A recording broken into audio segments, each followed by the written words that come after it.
The Everett family is proud to bring to you Benton Panther Sports.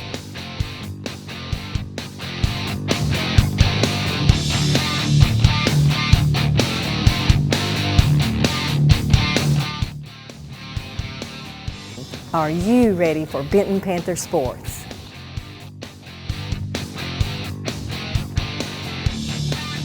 Leads us right into our keys to victory tonight, and I know, Terry, the first key to victory that you have come up with depends on that defense against the run. Well, absolutely. I think it's critical to get them off the field. And, they worked on it all week, defending the option without a football. And everyone has a gap, their own gap. And if the PDC can do that and cause some 3 and outs, we can have another good night. Second is offensive efficiency. Sheridan's going to try to have the ball as long as they can. They want long, sustained drives, and so they've got to keep we've got to keep our offense on the field. Therefore, we'll have to be efficient every time we get the ball and move it down the field and get some quick scores. And finally, the physical play. This is a rivalry game for them. Our rivalry game is Bryant. They're going to come in with a little more excitement about this than we are.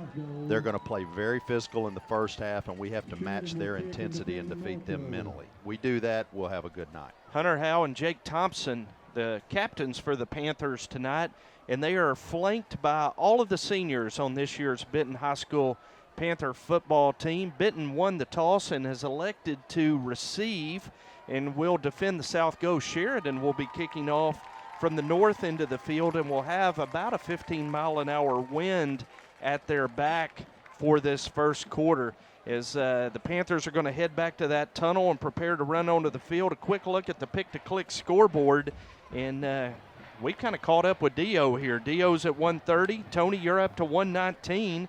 I'm at 94, and Terry is at 69. And we're going to kick it down to the field, Dio, for your pick-to-click. We did vote in the press box tonight. You, the best-dressed dad in homecoming. Congratulations. Wow, guys. Thanks a lot for the honor. I wasn't going for best dressed, but I'll certainly take it.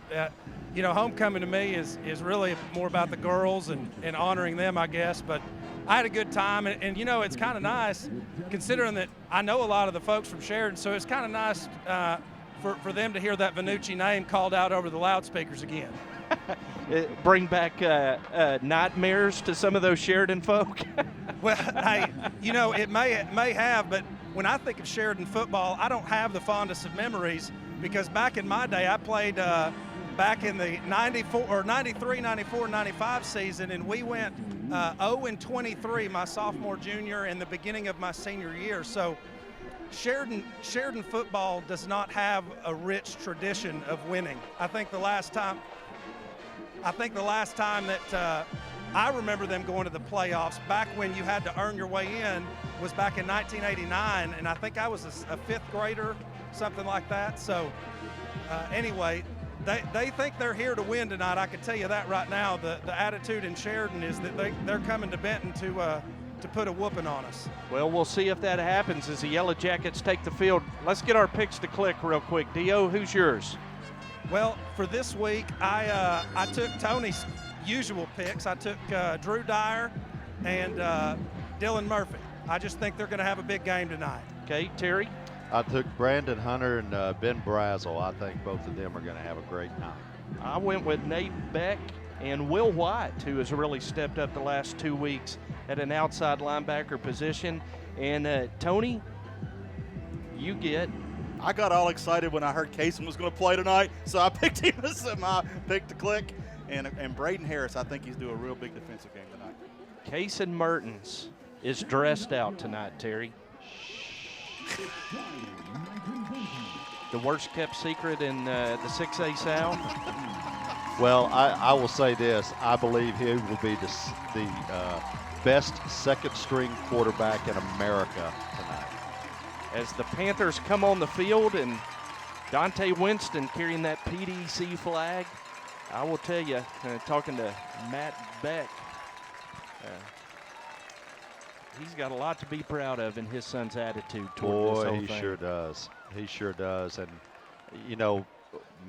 I guess Nate has got a 71% completion rate through 5 games. Fellas, that's just fantastic for literally your second-team quarterback. You could not ask any more of Nate Beck than what you got. Boy, you sure could. I mean, you just can't. He has been, I mean, I don't know how many high schools there are in Arkansas, but I imagine 80% of them would salivate to have Nate Beck as their quarterback. And to hear his dad say, his attitude is, you know, Kayson's going to come back, and I'm going to be his biggest fan on the sideline when that happens.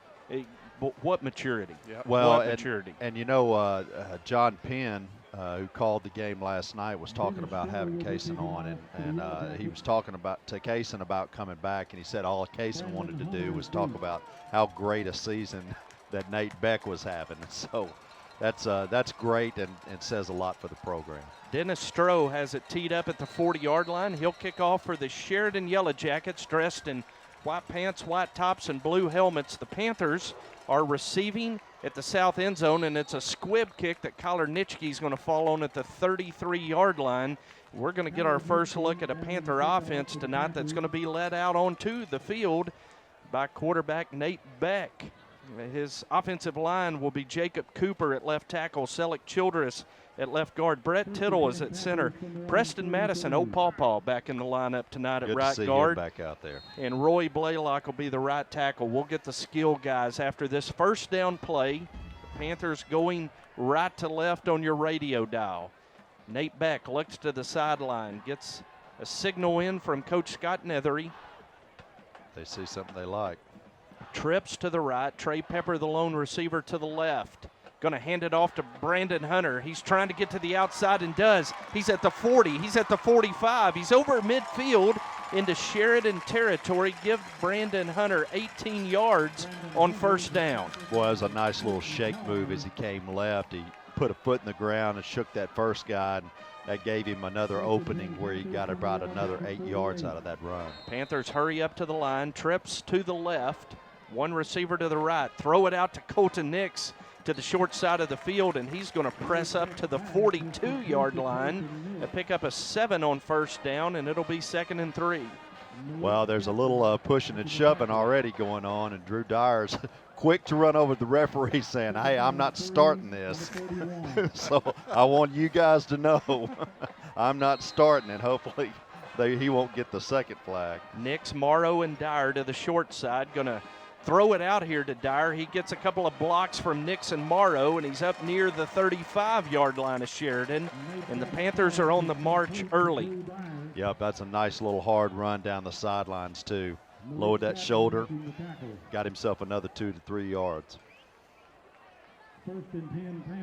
Panthers have only run 45 seconds off the clock. Moving the ball very efficiently, one of Terry's keys to victory, and we're seeing that in the early going as Drew Dyer goes in motion from left to right, and we're going to get movement on the offensive line, and the Panthers are going to be penalized for illegal procedure. Yeah, they caught Selleck on the lean that time. He leaned forward and lost his balance. That was enough movement to get the flag. Nate Beck is your Panther quarterback tonight. Brandon Hunter at running back, Drew Dyer at H-back, Colton Nix, Grayson Morrow, and Trey Pepper are the receivers as Benton shows a 4 wide outlook. Drew Dyer in motion from left to right across the formation. Beck going to give it off to Brandon Hunter, and he leaps over the line down to the 37 before he's hit right there by Chris Wheeler, the outstanding middle linebacker, the senior for Sheridan, called the heart and soul of the defense by Lewis Campbell. Yeah, what a nice athletic and fearless run that Brandon Hunter just did, jumping over that line. Panthers with 5 receivers, now going to send Hunter in motion, going to try to get it to Drew Dyer, and Beck overthrows him. It's going to be intercepted by Brady Bibb, the free safety, and he's going to carry it back over the 35-yard line. So the Panther drive is snuffed out by a Sheridan interception. Well, you know, I'm not sure what happened there. I think the ball just got away from Nate because he had the open receiver and the ball just sailed on him and went over the receiver's head.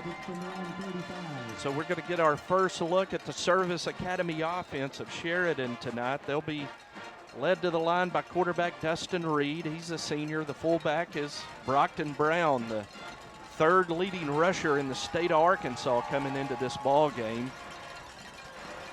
Sheridan is Going to show some motion as the Panthers are tight to the line of scrimmage. 1st and 10 Sheridan at the 35. Give off to Brockton Brown, and he fights for about 3 yards. Boy, that's textbook what they want. They want 3 or 4 yards on every down and just move the chains three plays at a time.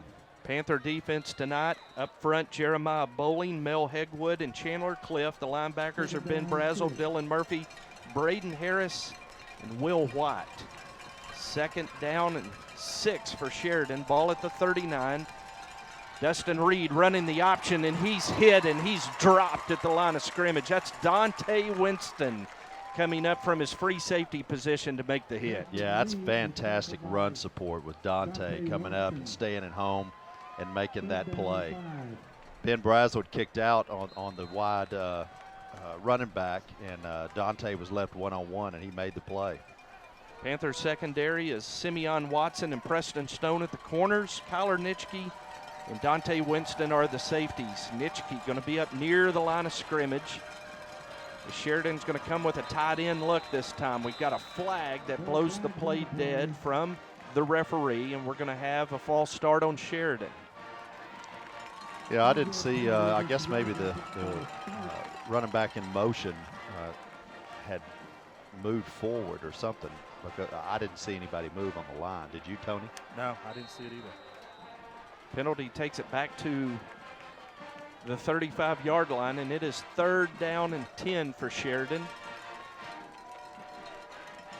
Coach Campbell signaling in the play from the sideline.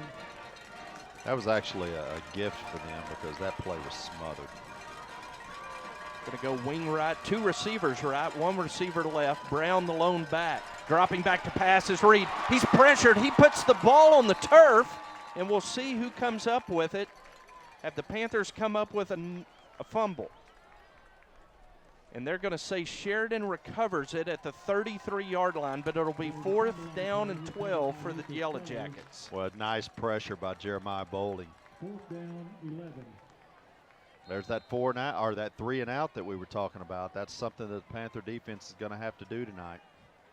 Brady Bibb, who intercepted Nate Beck's pass, back in punt formation for the Yellow Jackets. He's going to take it, and he's going to put his foot into it. End-over-end kick that bounds at the 38, and is going to take a big Sheridan roll inside the 10 all the way down to the 7-yard line. Wow, 31 yards on the roll, Terry. Well, sometimes the ball just bounces your way. 59-yard punt. Wow. 8:22 to go in the first quarter. We're scoreless here, and a cold front has passed through town, and that might have you thinking about the state of your heating system. So if you're in need for heat and air services, you might want to check with RKL Heating and Air. Robert and Carla Langford are sponsors of Benton Panther football, and you can give them a call for your heating and air needs. RKL Heating and Air. We had a penalty flag on that last play, and that's going to wipe out a huge punt for the Yellow Jackets. Are the penalty flags green this year? Because I'm telling you, last night, wasn't there a couple of times a penalty was called and we could not find a flag on the field? I sure didn't see that one, but boy, I'm thankful it was thrown because it's going to back Sheridan up 5. And Brady Bibb's long punt wiped off. Panthers are going to be inside their own 10-yard line. We'll see what happens here as Bibb's feet are set at his own 16-yard line. It's a high snap. He puts his foot into it, and boy, look at how this is going to turn around for Benton. Colton Nixfair catches it at the 38. That's a 5-yard penalty with a 31-yard difference. Yep. It's nothing like a 31-yard gain on a penalty.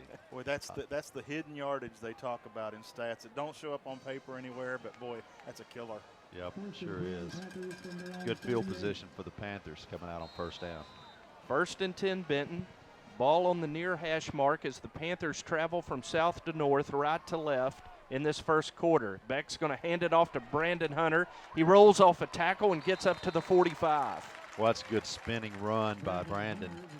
That pickup of about 8 yards leaves 2nd and 2.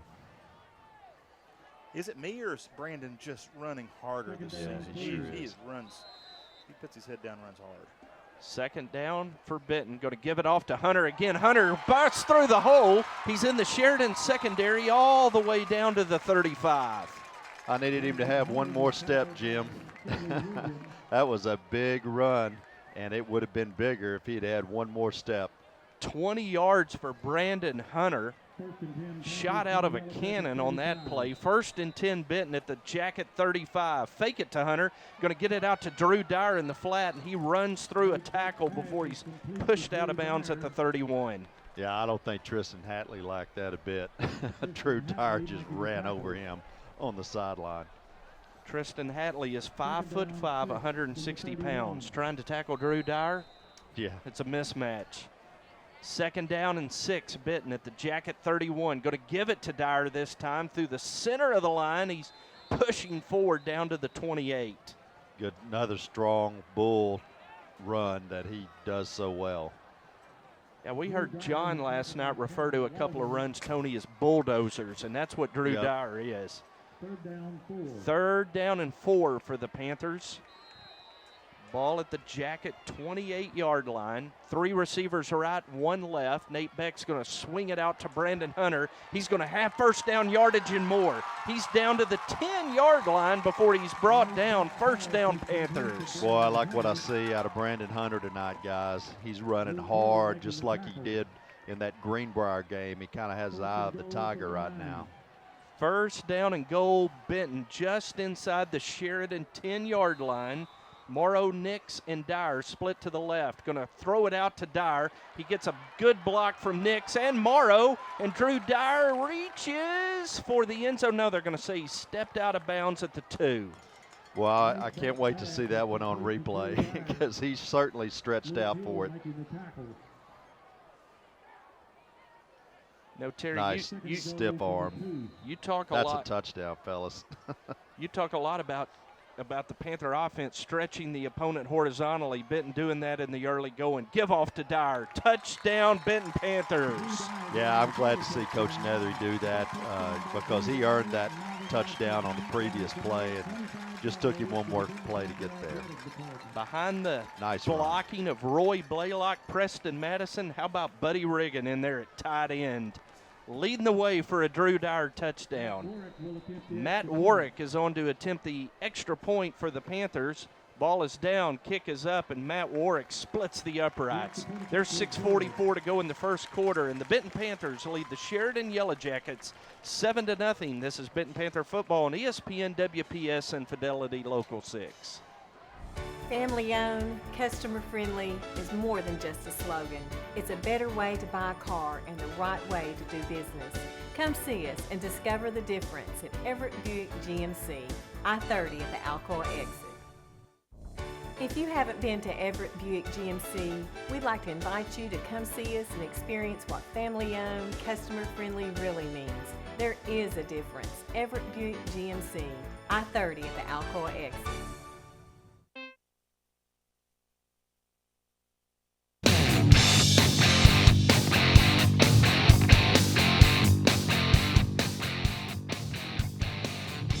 6:44 to go in the 1st quarter. Benton leads Sheridan 7-0. Tony Stowers with our drive summary. A typical Benton Panther drive. They go 62 yards in 7 plays in a minute and 21 seconds, 7-0 Panthers. Drew Dyer stuck it in the end zone from 2 yards out. Matt Warwick booted the extra point, and now he kicks off to Sheridan. It's going to be fielded by Emmanuel Wheeler at the 15. He's going to carry the ball up to the 30-yard line, brought down by Ben Brazel. Boy, Ben just laid a really good hit on him right then, but it looked like Ben got a little bit of that as well. he walked up and it's kind of bent over a little bit, trying to shake it off. So the second possession of the 1st quarter for the Yellow Jackets. Not able to do anything against that Panther defense the first series, and we'll see what Sheridan does here. Going to go with a tight end to the right. 2 slot men, a fullback, 1 receiver to the left. Going to run the option to the right side. Going to pitch it, and that is Preston Stone. Eli Anderson on the carry. Oh, Terry, on the carry, yeah, and I got the tackle. Preston stayed at home right there, and that was an excellent option defense. Pickup of 3 on the play, and that Panther defense early on looking good against that option. Very disciplined. They sure are. They're doing an outstanding job at defending it. 2nd down and 7 for Sheridan. Ball on the near hash mark. Again, that double slot look. Going to give it to Brown on the outside veer, and he's into the Panther secondary up over the 45 to the 47. It's a Yellow Jacket 1st down. Well, the discipline coverage was there, Jim, but we missed 2 tackles on that play, and the net result was, 12 yards, Tony? Preston Stone finally brings him down, and it's a 1st and 10 for the Yellow Jackets. At their own 47-yard line, 5:45 to go in the 1st quarter. Panthers leading 7-0. 3 men in the backfield, 2 slot backs and a fullback behind Dustin Reed. Going to run the outside veer to the left this time, and the Panther defense is going to have none of it as Brown is dropped for a 1-yard gain. Yeah, Brown is a guy that you cannot miss tackles on, and right there he just got stood up, and I still can't see who it was that hit him first. It may have been Chandler Cliff coming in and filling that gap.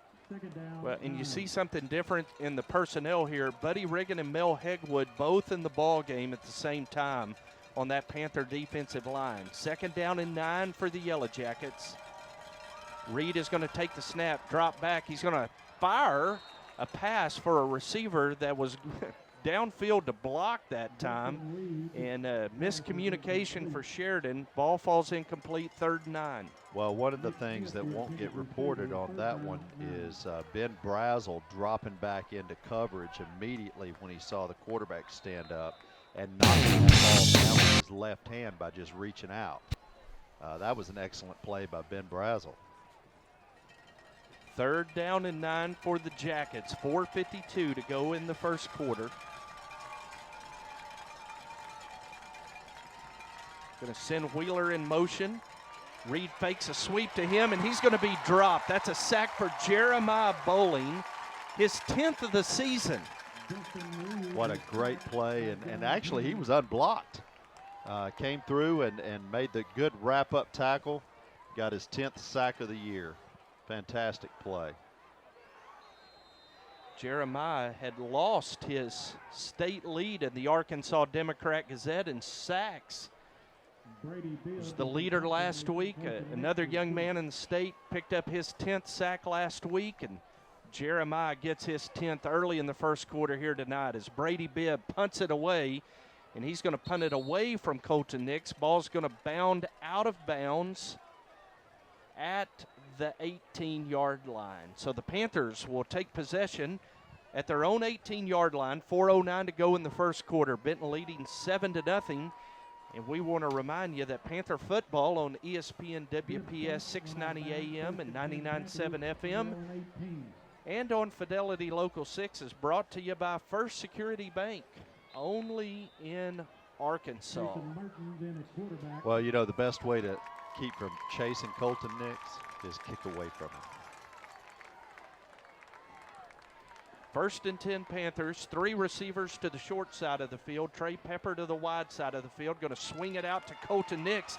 Nix picks his way up the sideline, and he's carrying Sheridan defenders all the way to the 45-yard line. Well, we got a late flag coming in. I'm not sure what it was. What a fantastic play by Colton Nix going down the sideline. Tony, you talked about yards after catch. That's a catch at the line of scrimmage. And big yardage for Colton after the catch. Yeah, and I'll tell you what, Benton makes a living at that. We have some kids that run hard, run tough, and if you don't get them where they catch the ball, then you got problems. Going to get a block in the back against Benton. The flag lies at the 43-yard line, so that is still going to be enough for 1st down yardage. It's a spot foul, I believe, so that'll put it on the 33.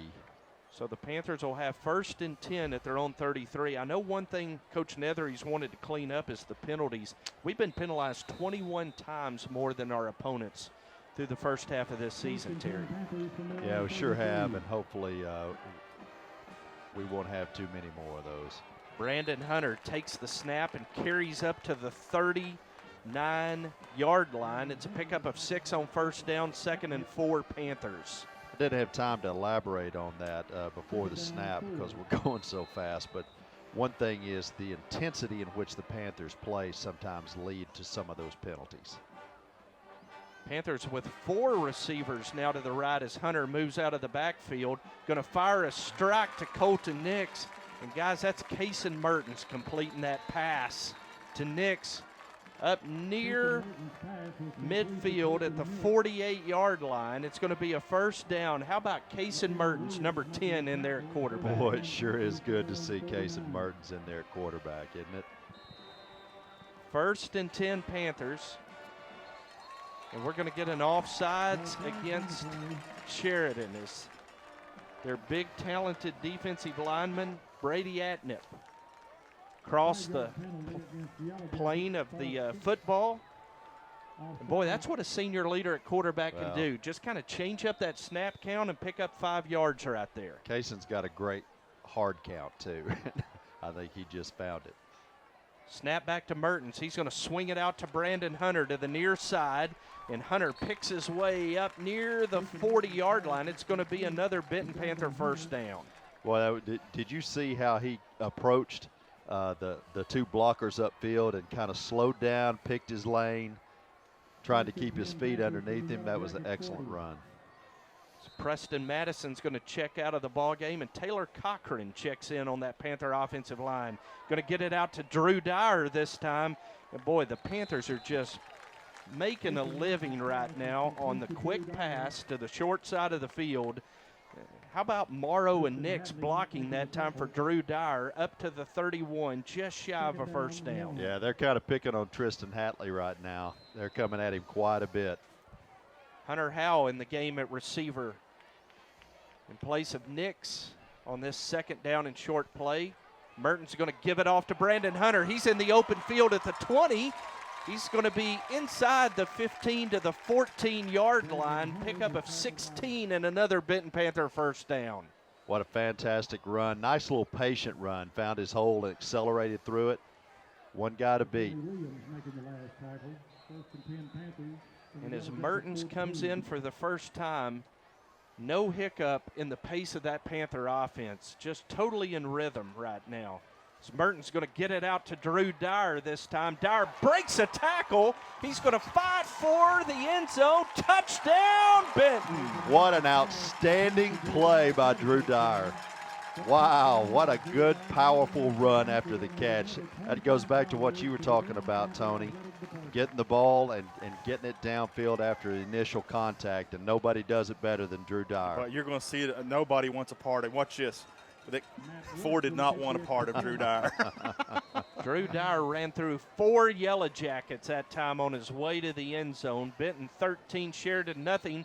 Matt Warwick's extra point is blocked, but it appears as if Sheridan is offsides, and they were.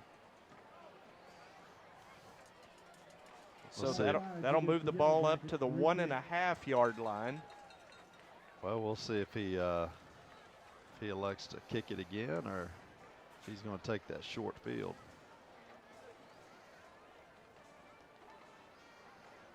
Coach is visiting on the sideline. Do they want to kick it or send the offense back out? It appears as if the Panthers are going to line up to kick the extra point here, as they do move the football 1.5 yards. Closer, and now Grayson Morrow continuing to look to the sideline, Terry. Well, it's nice to see Kason Mertens get his first touchdown pass of the year. That's exciting. Snap back, hold good. And Matt Warwick boots it through. With 2:02 to go in the first quarter, Benton leads Sheridan 14-0. This is Benton Panther football on ESPN, WPS, and Fidelity Local 6. We want to earn your business. We want to bring you the fastest internet. At the best prices. We mean really low prices. Way lower than you can get anywhere else. With much faster internet speeds and way better service. Visit us on our website. We're here. We're local, and we are Fidelity. Fidelity Communications, the fastest internet, amazing prices.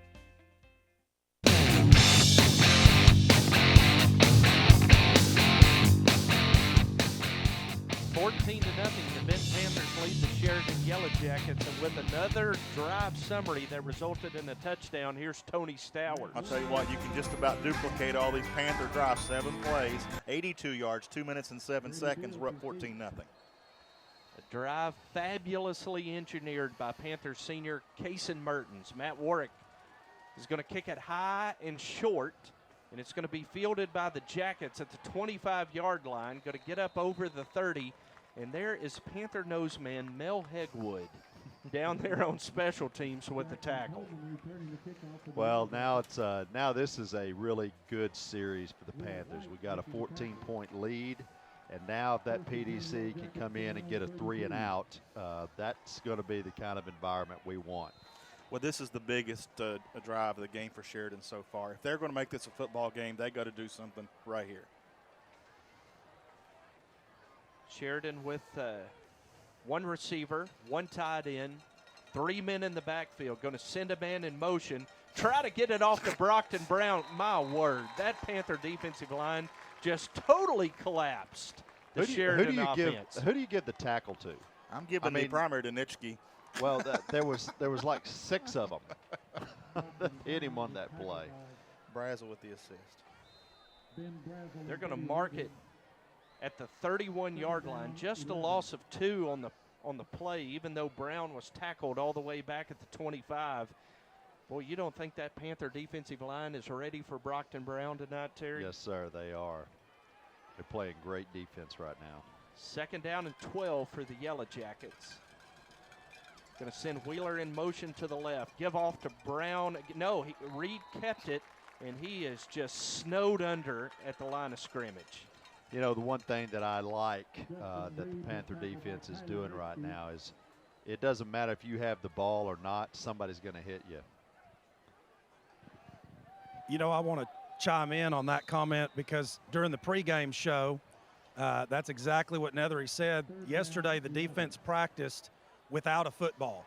So the guys would focus on their assignment. They trained to not follow the ball, just focus on your gap and your man because of this Veer style offense. Yep. You know, I've never heard of that, but it's genius. It really is. I said the same thing, Tony. When he said that, I thought, man, why didn't I do that with my 6th graders when we played a team that ran this offense? Yeah. That would have helped. But you can see it really shows because each guy is focused on his assignment. Nobody's chasing a ghost because they know who they're supposed to get. Well, Dio, on that previous play, Brown came through the line. I thought he had the ball, and he had 2 Panthers hitting him as soon as he came through the line of scrimmage. And you kind of wonder if you're Lewis Campbell right here, what do you do offensively? If 2 are hitting Brown and 2 are hitting the quarterback, well, the Panther defense. Look, that's the problem with this type of offense. If somebody is playing it well, there's not enough diversity to even back you up off the line of scrimmage. And, you know, when Sheridan throws it, they don't throw it well. And if you get yourself in a 3-touchdown situation, you're going to have something else. Well, it's always been my philosophy. If you're going to run this offense, and I believe you can run this offense and win, you have to, about every 10th play, throw one down the field, whether it's complete or not, way down the field, just to put it in the defense's mind that you might do that. Yep. And they didn't put a lot of that on film last week either. So 3rd down and 12 for the Yellow Jackets. At their own 31-yard line, Panthers with 8 men in the box on defense. Wheeler in motion to the left. Reed drops back to pass. He's hit by Mel Hegwood as he releases the ball. Simeon Watson tips it up, and Nitschke is going to have the interception at midfield. How about that? Kyler Nitschke gets an interception. We were really hoping that he would get in the stat book tonight. That is fantastic that he gets that ball. Yeah, and I'll tell you something else. Kyler's mom, who lives in Arizona, is here for homecoming weekend. Here to watch her son play. She watches our broadcasts on Friday night. Here to watch in person, and Kyler comes up with the interception. Just outstanding. As we're going to get a post-possession penalty here against the Panthers. Did we get a little excited about the interception? Absolutely. I think Jim got that flag. or me. Too much enthusiasm in the booth. It's actually a dead ball personal foul against the Panthers. Going to mark it back at the 33, and number 10 is running back out there for the Panther offense. Terry. Well, part of the excitement is Kyler is in a new position this year, and he's playing great defense, but he's not showing up on the stat board, and which is selfless of him, but it's nice to see him jumping in with a good interception. Empty backfield, 5 receivers in the formation. Kason Mertens takes the snap. He surveys the defense. He's going to scramble out of the pocket. Now he's going to release the ball, overthrows Brandon Hunter at the 40. Yeah, he's going to regret that one because Colton Nix was standing wide open around the 40-yard line. He sees that one on film. He's going to think, yeah, I need to kind of look that again. And one thing right there, Terry, Kason got hit, got knocked to the ground first time, but he pops right back up. Good to see. 2nd down and 10. Panthers going to get it out to Colton Nix, and Nix is going to be up at the 40-yard line. It's going to leave Benton in a 3rd down and 3 as the first quarter is going to run out. Yeah, we're going to go to a break here. We are going to go to a break. First quarter has come to an end, and it was a first quarter dominated by the Panthers. Benton leads Sheridan 14-0. This is ESPN WPS and Fidelity Local 6. Hey, how are you? Good.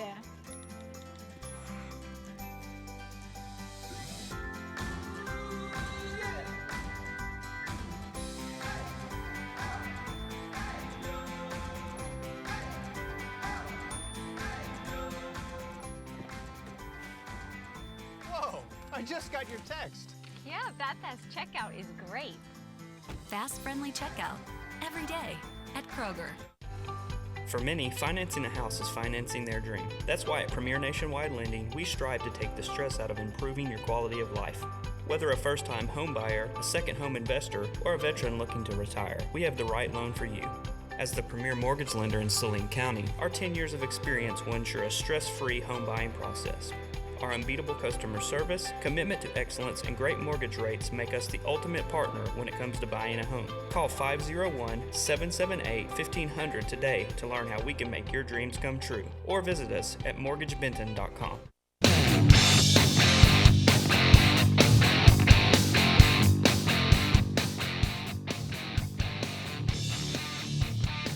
Third down and 3. Give off to Brandon Hunter. He's going to pick his way out over the 50 to the 45. He got a great block on the edge by Roy Blaylock, but boy, a lot of Brandon Hunter on that play. Yeah, great adjustment on speed of stopping, really, and then restarting, and got out to the corner. Fantastic run. 1st and 10, Benton just inside the Sheridan 45-yard line. Panthers going to change the play at the line of scrimmage. Kason Mertens going to shift Brandon Hunter to the slot position. 4 receivers to the left. They're going to blow the play dead and get Benton with an illegal motion. Well, that's unfortunate to make it 1st and 15. Looked like Brandon Hunter with a little twitch there before the snap. So penalized Benton 5 yards. Ball back to midfield. It'll be 1st and 15 for the Panthers. You know what I was going to talk about on that miss that Mertens had earlier. The one thing that he did great was nobody was open in his head, so he threw the ball to an open space on the field for the incompletion. That's just experience right there. Again, shift Hunter to the slot. 4 receivers to the left. Trey Pepper to the right. Now Kason Mertens is going to call a timeout. We're going to take it with him. 11:36 to go in the first half. Benton leads Sheridan 14-0. This is Benton Panther football on ESPN WPS and Fidelity Local 6.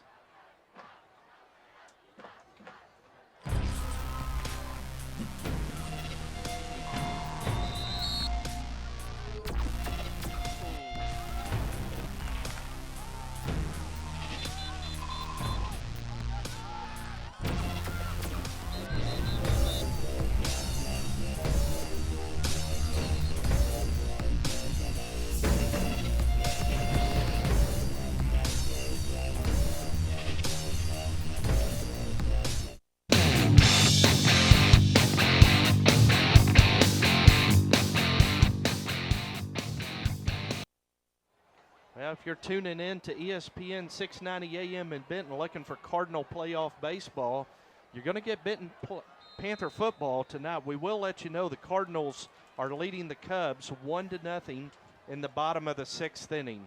As the Panthers on a 1st down and 15, Mertens is going to go deep. He's going to connect with Colton Nix.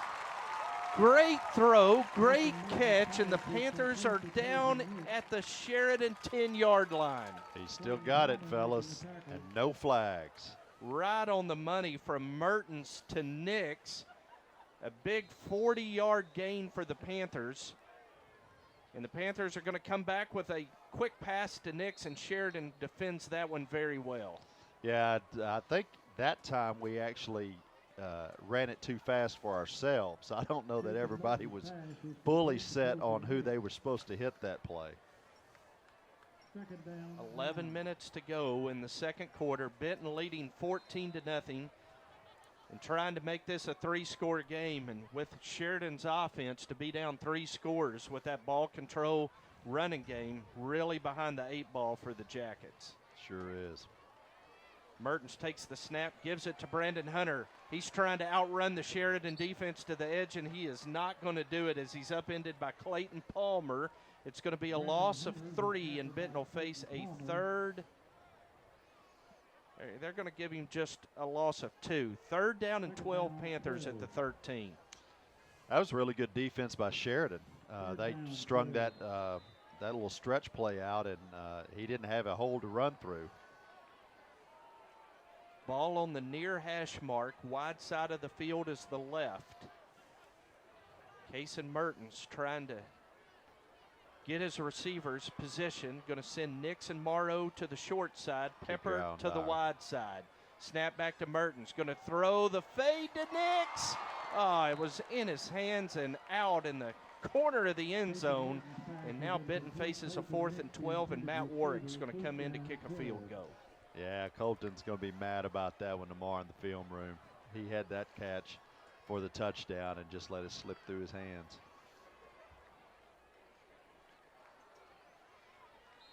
So 4th and 12 Panthers. Chandler Cliff will snap. Grayson Morrow will hold. The ball is going to be put down at the 19-yard line. 29-yard attempt, and Matt Warwick, boy, he puts a good leg into it. And we've got a penalty flag. We're going to get an offside call on Sheridan. That's offsides on them. But the ball went through. They never signaled as to whether or not it was good. They're going to call it dead ball, offside, that blew the play dead. Boy, Matt Warwick drilled that thing, though. Well, I guess you learn something every time. Well, it looks like the offense is coming back on the field. Coach Nethery's decided he's going to go for it. So on 4th down and 7, as the penalty moves it to the Sheridan 8-yard line, and Nate Beck has gone in at quarterback. Panthers going with the heavy set. Buddy Riggins in there, Ben Brazel in there, Dylan Murphy in there. Drew Dyer is in there, and now the Panthers are going to take a timeout. Looked like they tried to sneak something by Sheridan that time, Terry, and weren't able to do it. That was a little gamesmanship, and unfortunately for us, Sheridan didn't fall for it. Well, we've seen the heavy set at times with Buddy Riggin, Dylan Murphy, and Drew Dyer in there. Had Ben Brazel in there as well, just the jumbo heavy set that time. That's certainly a group that you can run behind and have a little bit of confidence. No question.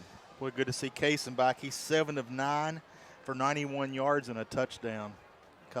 Just a couple of drives. It's not bad for 2 series. No, it's not. Kaysen threw for 3,370 yards last year, 34 touchdowns and only 9 interceptions. And come out here, his first game of his senior year, just incredibly efficient as Matt Warwick is going to try a 25-yard field goal. Ball is down, and Matt Warwick puts his foot into it and drills it. 9:52 to go in the first half.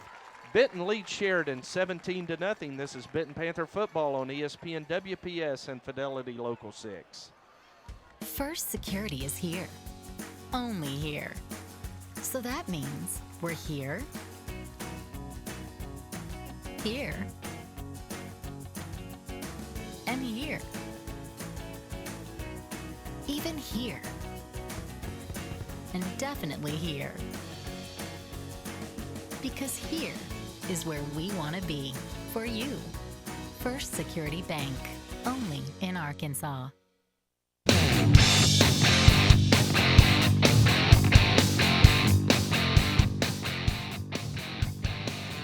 at the Palace on the Parkway, Benton leading Sheridan 17-0. Dio, you like us getting to see Cason Mertens for the first time this year. He looks great from up here. Well, that was one of the most interesting exchanges. You know, something that Nethery talked about with me before we filmed his pregame show this morning was how nice it is to have Cason's experience back. Not denigrating Nate at all, but just saying that Cason knows the offense so well. He's like a second coach on the field. And on that last series, it was pretty interesting because Cason actually hollered at Coach Nethery and changed the play. That play to Nix was basically Cason Mertens making the call. I mean, and Nethery just let him do it. He said, yeah, run that. So it's pretty neat to see that little exchange happen because Cason does, he sees what's going on out there and he knows, his strengths and the defense's weaknesses. Outstanding. 17-0, Benton leads. Tony Stowers with our drive summary. 6 plays, 45 yards, 2 minutes and 32 seconds, sets up a 25-yard field goal, and we're up 17-0. As Sheridan is going to scrimmage from their own 20-yard line. 1st and 10 Jackets. 4 receivers this time. Going to fake it to Brown and absolutely nowhere to go for Dustin Reed. And guys, I'm going to tell you, they can't block Mel Hegwood and Buddy Riggin. They're going to have to find a new hole. I'm going to tell you this, that one's plugged every single play. Panthers just owning the center of the line right now on both sides of the football. Yeah, that's accurate. They're owning it on both sides of the football, which is a big deal. Jackets have run the ball 10 times for 9 yards. 2nd down and 9 for Sheridan. They're going to send Coleman in motion and give it to him on the toss sweep to the short side of the field. He's going to get the ball up to the 28-yard line and going to be a couple of yards shy of a 1st down. Yeah, there's still a little bit of jawing going on out there. Ben Brazel going over to talk to the referee saying, hey, I'm not going to join in, but you need to know those guys are talking. So 3rd down and 2 for Sheridan. 8:33 to go in the first half. Panthers lead the Jackets 17-0. Ben Brazel and Kyler Nitschke both up on the line of scrimmage for this 3rd down play. They're going to give it off to Brown. Brown bounces it to the outside. Boy, there you see some of his speed as he gets into the Panthers secondary. Dante Winston is going to be in on the tackle, but it'll be a Sheridan 1st down. How many yards has he got, Tony? Well, after this carry here, he's got 25 yards. 25 yards, about half of that came on that one play. And he's the one that's out there talking the most. I think I'd have a few more yards under my belt before I started running my mouth too much. For the guys that play baseball, there's a little rivalry that goes back to a state championship game last spring, too. That's true. So a little bit of bad blood existing there as they give it off to Brown again. Oh, there's a fumble. Brown was stood up just over midfield. Ball punched out. Buddy Riggin comes up with it. Did they blow it dead? I believe they might have. Oh, my goodness. Boy, I want to see that one on the replay. And Matt Johnson, grant your wish as the Panthers had Brockton Brown stood up. That's a fumble, boys. Braden Harris punched it loose, and Buddy Riggin recovered it, but the whistle blew it dead prior to the fumble. It'll be 2nd down and 8 Sheridan at the Panther 49. In our soundproof booth up here, it is hard to hear the whistle when it blows. That's true. That's fair. They're going to give it to Brown on the sweep, and boy, what a great tackle by Braylon Alcorn. Man, that was a great open field tackle with a little bit of intensity.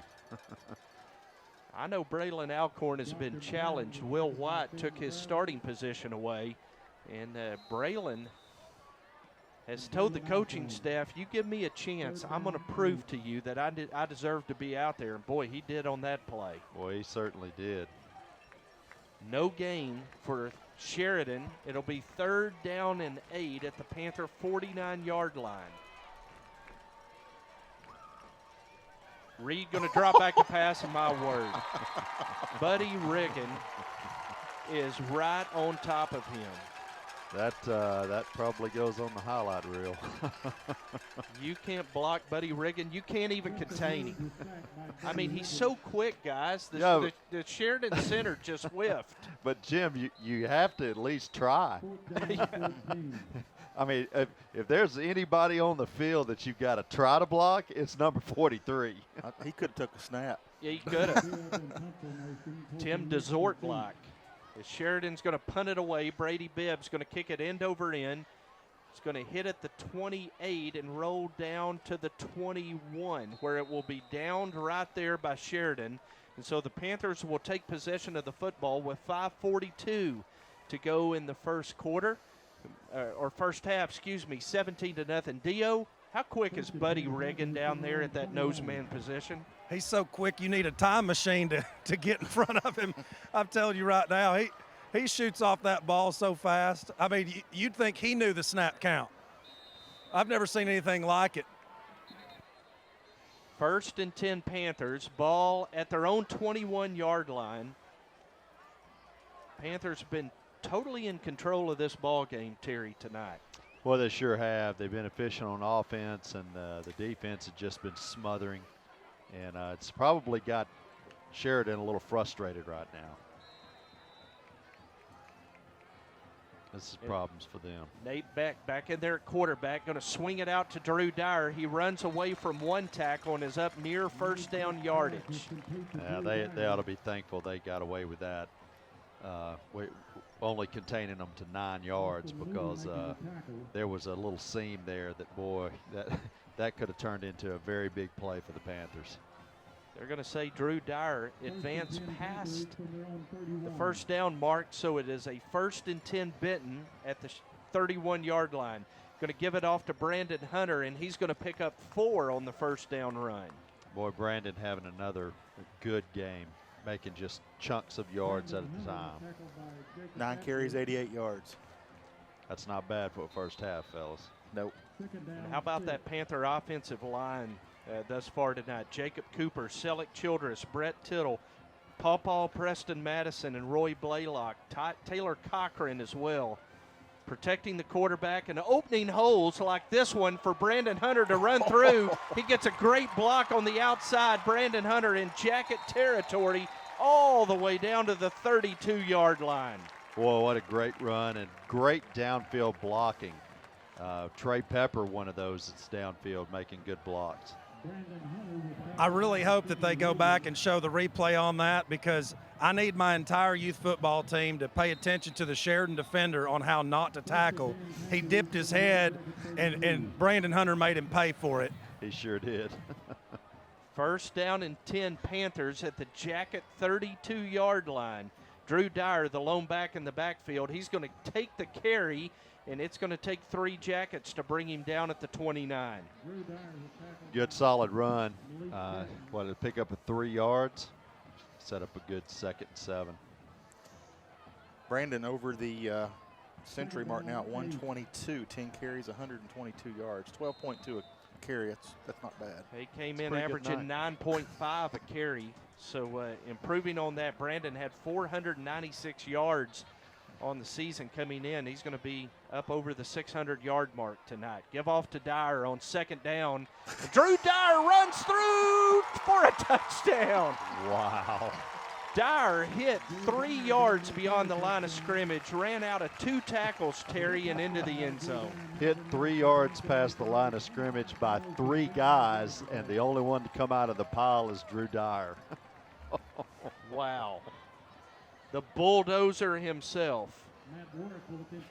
He's fun to watch, isn't he? And as Dio pointed out, we're not exactly seeing a defensive tackling clinic here tonight. for the guys in white as the Panthers score again, and Matt Warwick boots the extra point up and through again with 3:54 to go in the first half. Benton now leads Sheridan 24-0 on ESPN WPS and Fidelity Local 6.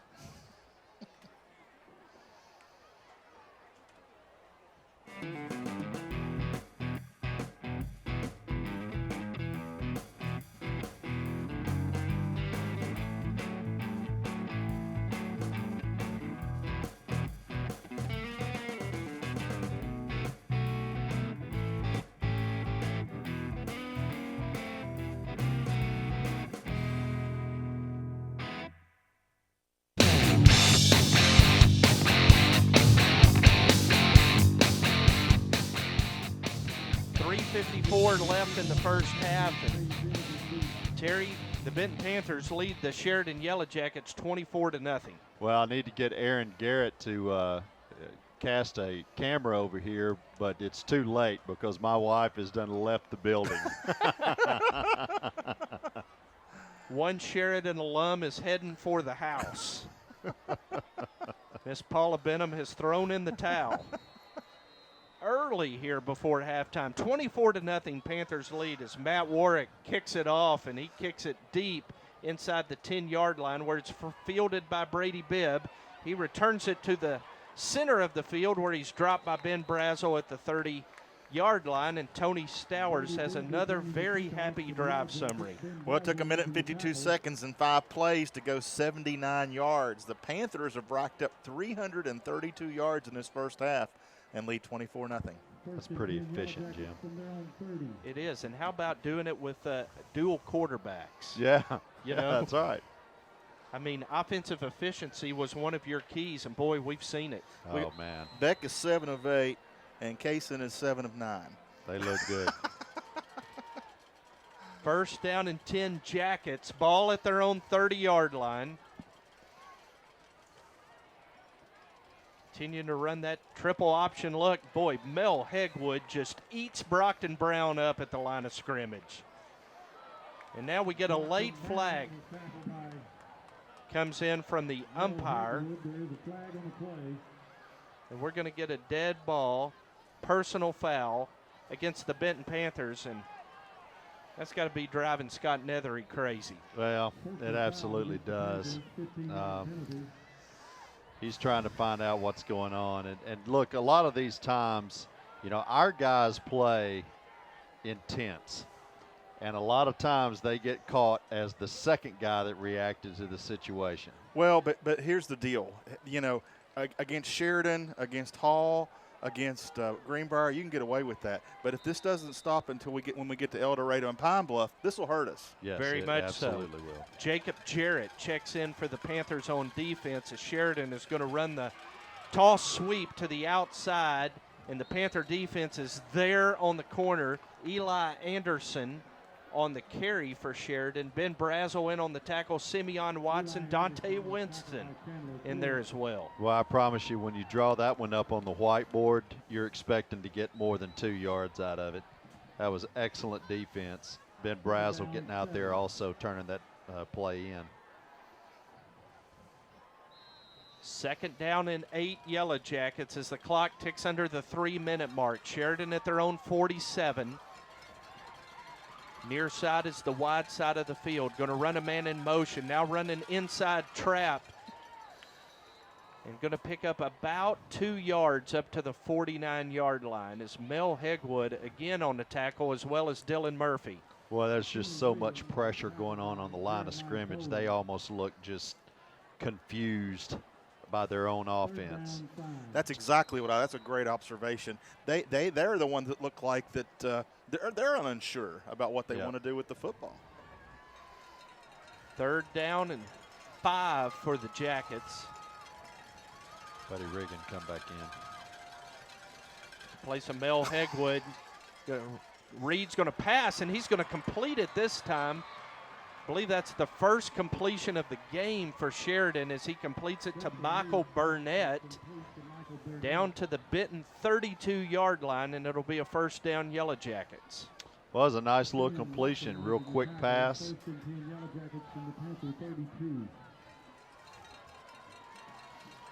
What bad coverage by the Panthers. 1st and 10 Sheridan at the Panther 32-yard line. So they're going to signal the play in to Dustin Reed. All the players with their armbands look down, get the play. Going to give a man in motion. Reed tries to follow Brown to the outside. And again, that Panther defense so effective at the line of scrimmage. Dylan Murphy in there, Buddy Riggin in there, Jeremiah Bowling as well on the tackle. Boy, I think that Buddy Riggin just tackled 2 players. He tackled the fake and he tackled the guy with the ball. What a fantastic play. And with apologies to Sheridan center Lucas Sellers, I'm sure he's doing the best he can, but it's a mismatch right now. Reed drops back. Quick hitter is complete as he hits number 85 for the Yellow Jackets. That's Nick Smith on the slant pass down to the Benton 18-yard line. 1:04 to go in the first half, and Sheridan's going to take a timeout as they threaten here. Yeah, it was a nice open field tackle by Preston Stone, though. Coverage was there. It was just a good throw. He had time to throw, and he got a good ball off. As we check the scoreboard, it continues to show the St. Louis Cardinals leading the Chicago Cubs 1-0 in the bottom of the 7th. Baseball? Yes. You're talking baseball?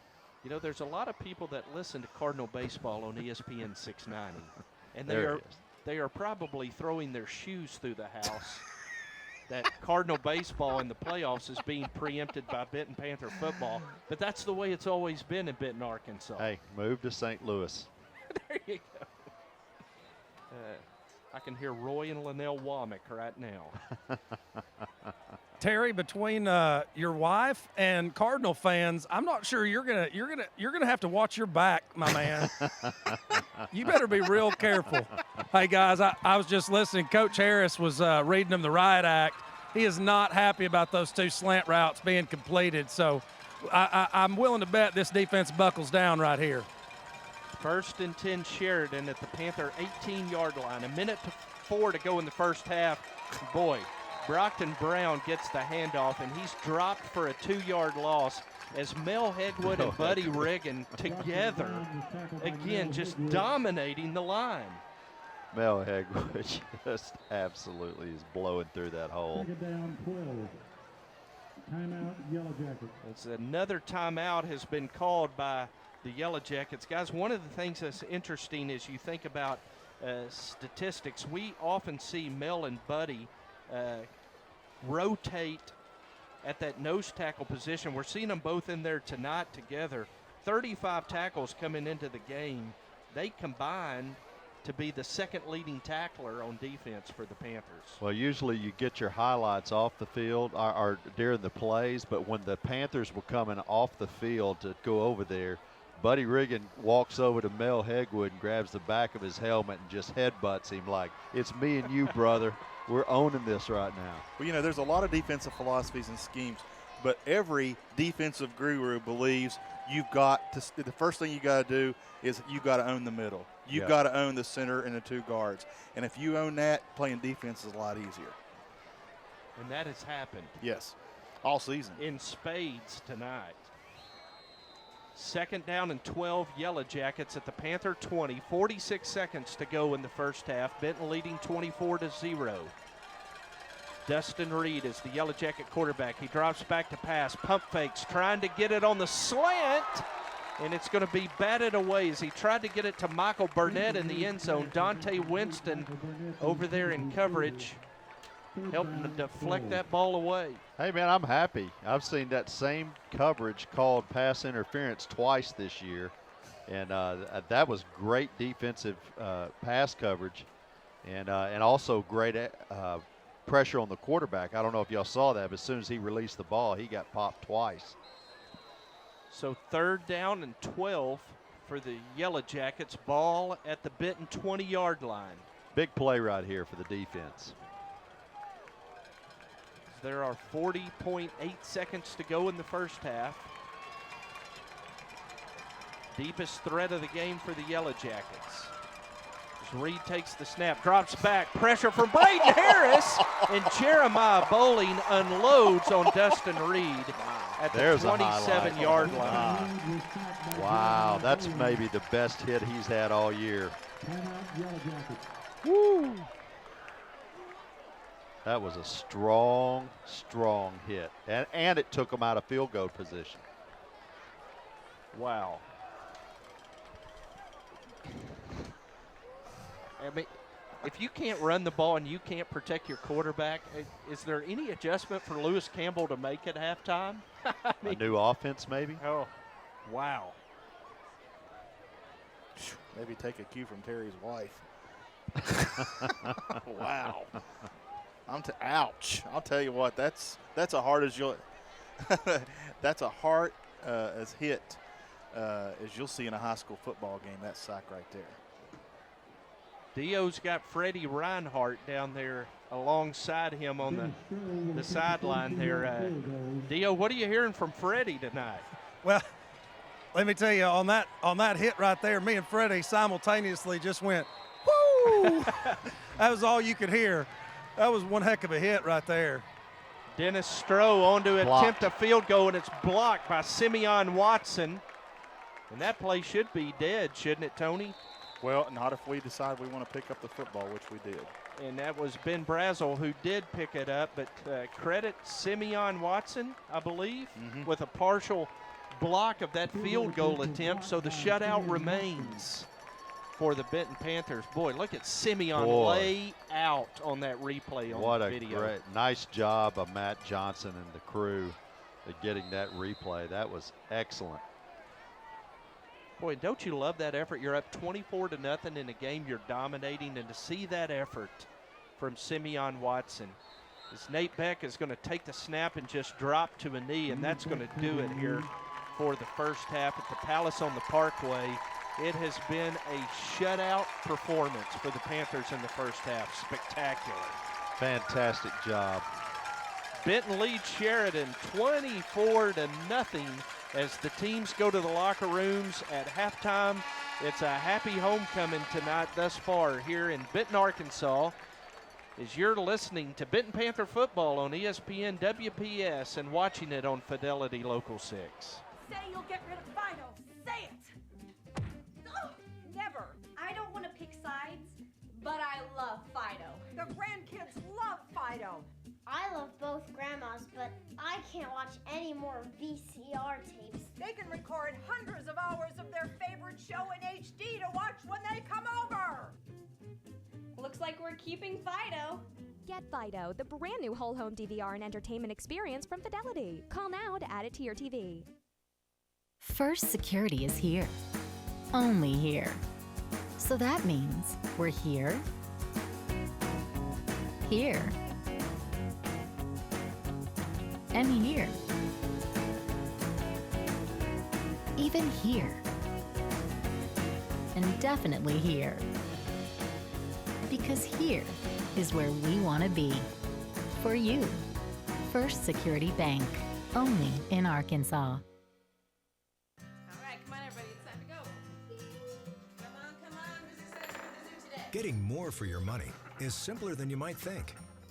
When you shop at Kroger, you get low prices throughout the store, weekly specials, great value from our quality brands, digital coupons, and even fuel points to help you save at the pump.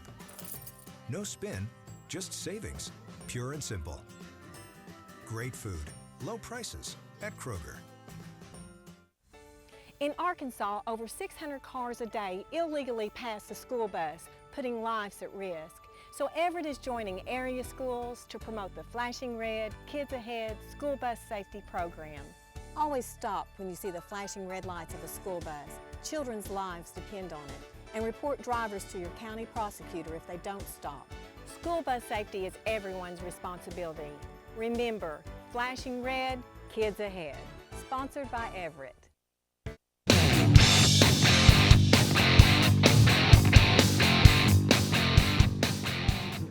All right, it is halftime here tonight at the Palace on the Parkway.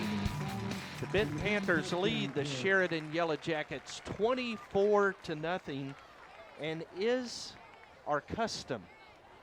Every year when we play Sheridan, Second annual. yes, we welcome in Terry Baker.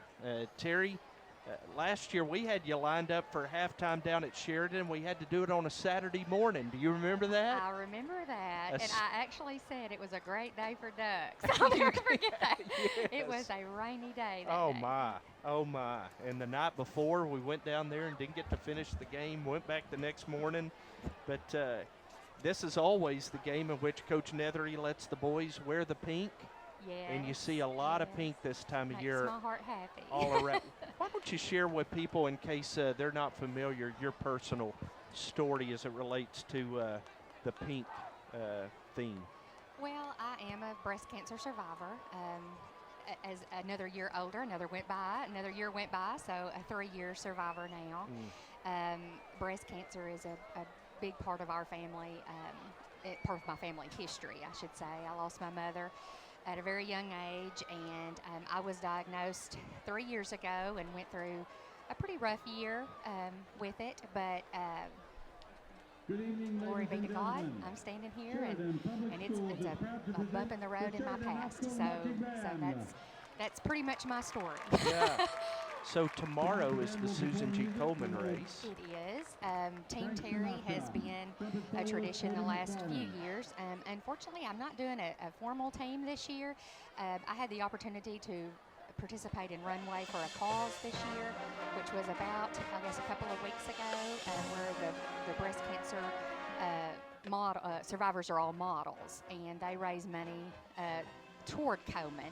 And that took a pretty big time commitment, so I kind of had to choose one or the other to really focus on, and so I did that endeavor this year. With my family, my growing family, is now my Team Terry, and we will be there in the morning sporting our Team Terry shirts, but I didn't do a formal team this year, but all of my friends and family and all will be there, and we'll be walking together, so Awesome. So it's always a fun thing. Awesome. Now, I know it's a very big part of your life now to be a supporter, an encourager, and a friend to those who are fighting the battle themselves. You know, once you've been there, you almost take it as a personal blow, I guess, if you will, if someone close to you gets that diagnosis. And I walk a fine line on how I deal with my friends. I love it that they can count on me or to call on me for advice or for whatever, prayer, but I kind of sit back and let them come to me when they need me, and if they need me, I'm there before they get the words out of their mouth. I know that when you're going in the middle of the fight, it's an overwhelming time, and you have so many around you that sometimes that in itself is exhausting. And so I try to play the role of you call me if you need me, and I'm praying for you, and I mean that. And but yes, I do have a couple of close friends right now. They're in the heart of the battle and are having hard days, and so I have a lot of long talks with God. Yeah. How do you personally, though, as somebody who's never had cancer, and you go through the treatments and the struggle with that, how do you transfer your experience to one of encouragement for the people that are in the fight, as you said? That one day they will be in my shoes helping someone else. There is no greater village than right here in Benton, Arkansas. And it takes me back when I was first diagnosed. I'm up here, or down here, I guess, I'm from northeast Arkansas, so I guess I'm down here. And I don't have close family close by. And so I had a really, really good friend from high school that drove up about 3 or 4 days after my diagnosis, and she said, I just had to look at you. I had to know you were okay. And when we were trying to visit, the phones were ringing, the people were coming through, bringing food, and she looked at me and she said, you're perfectly fine. You have all the help you need. And that is so true. We have a heart in this community like almost no other. And that's where my encouragement came from, is the people who, when I wasn't strong enough to really do anything myself, they stepped in, they carted my kids around, helped me with food and drinks and anything we needed. I didn't even have to, before I even knew I needed it, they were there. Yeah. And so, and I almost hate to glorify cancer.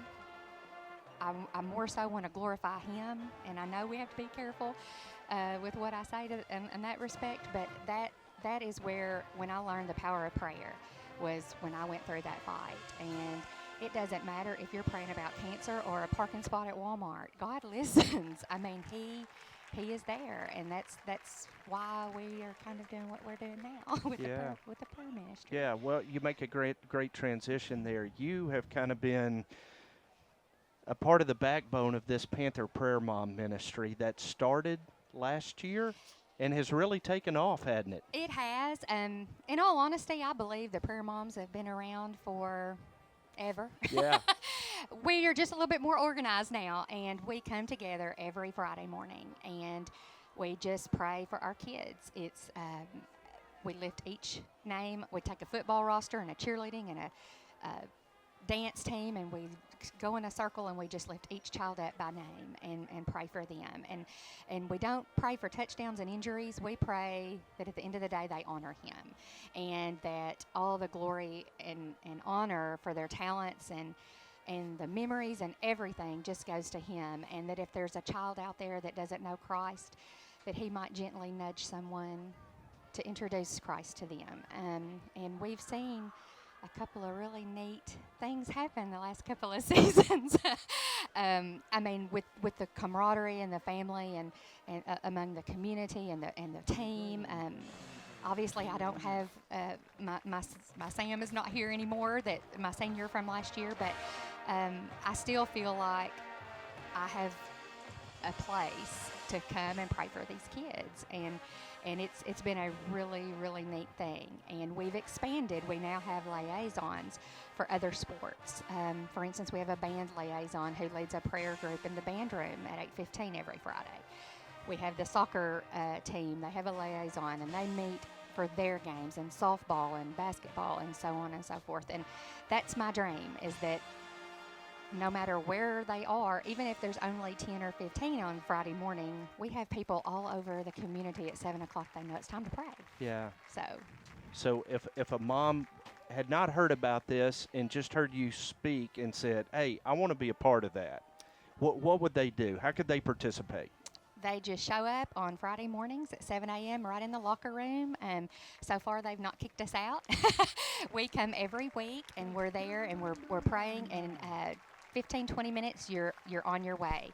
And we realize that there's really no good time for everybody that's going to work for everybody. And so if you can't be there at 7 a.m., just kneel and pray where you are. If you're going down the road, or if you're at your office, wherever you are, pray where you are. And we have a Facebook page, the Benton Panther Praying Moms, I believe, prayer ministry. It's easy to find, and we started with one member a year ago, right before the Salt Bowl, and today I think I checked we had 312. Isn't that awesome? So. And it's not been without notice either. I believe Channel 7 was here this morning. Yes, on 10 o'clock on Sunday night, our ministry will be the focus of their Beyond the Game series. So they did a special this morning. I've not seen it. I don't know. I'm kind of nervous about how it's going to fall up, but we can see it on Sunday night at 10 o'clock. That is awesome. Awesome. I really appreciate you, Terry. Well, for your faith and what you do for ladies that are fighting the fight that you have. Well, it takes a village, even in every aspect. And like I said, there's no village like Benton, Arkansas. Yeah.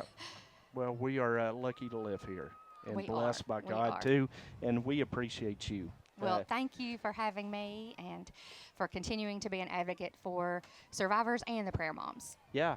Let's do it again next year at Sheridan. What do you say? Yes, I'll be at 4 years then. That's right. That's right. Appreciate Terry Baker, who's joined us here at halftime. Benton Panthers lead Sheridan 24-0. We're going to step aside for 1 minute, and we'll be back here at the Palace on the Parkway. Family owned, customer friendly is more than just a slogan. It's a better way to buy a car and the right way to do business.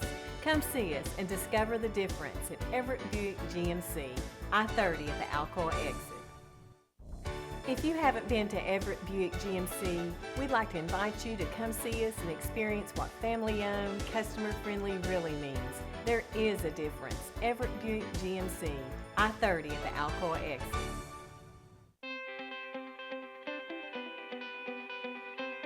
We want to earn your business. We want to bring you the fastest internet. At the best prices. We mean really low prices. Way lower than you can get anywhere else. With much faster internet speeds and way better service. Visit us on our website. We're here. We're local and we are Fidelity. Fidelity Communications, the fastest internet, amazing prices.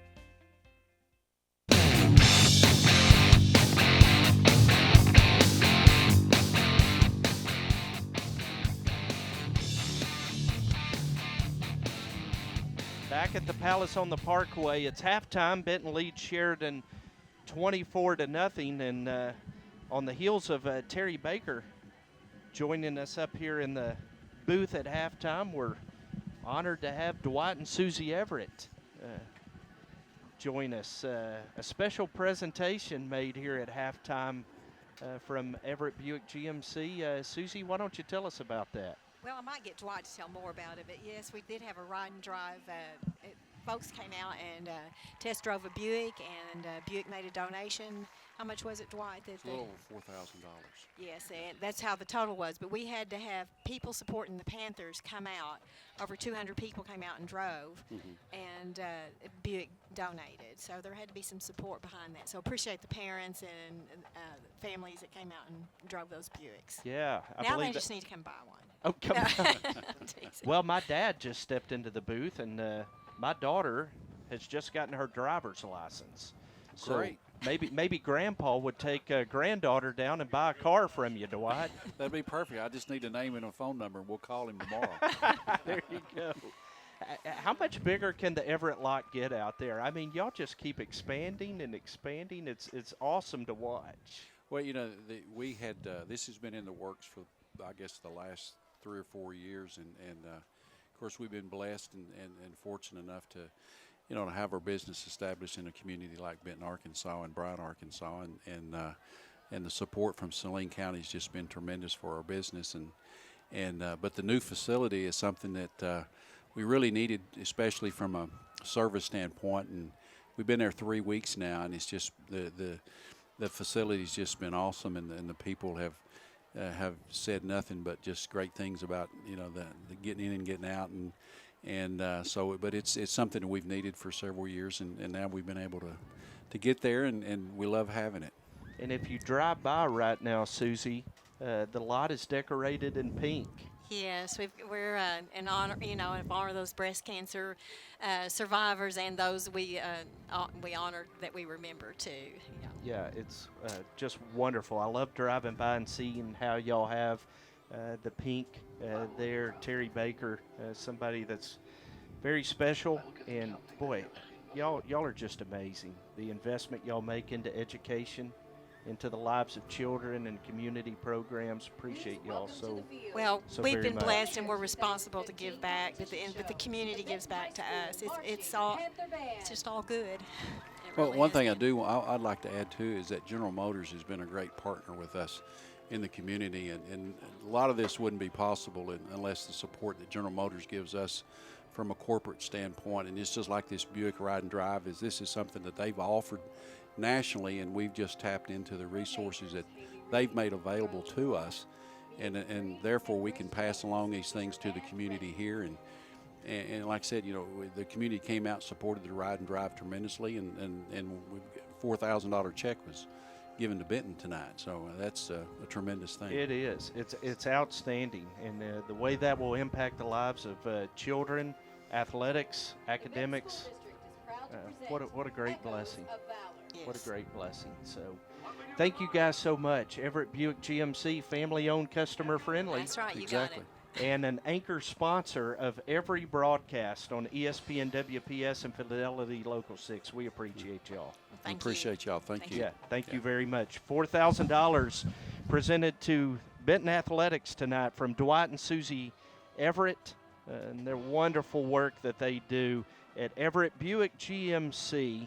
And if you're in line for a new vehicle, as my daughter is, run out and see Dwight and Susie and let them take care of you. They will take care of you with outstanding service, Terry Benham. Do, and they're the largest Buick dealership in America, and in fact they may be the largest Buick dealership in the world. They've just got an outstanding selection out there, so if you're looking for a car, that ought to be the first place you stop. Tell us a little bit about the Benton Touchdown Club. Well, one of the things about the Everetts is that they have done such an outstanding job of supporting the Benton Panther football program in general, and have been a strong supporter of the Touchdown Club as well as Panther broadcast, which now the Touchdown Club has a connection to.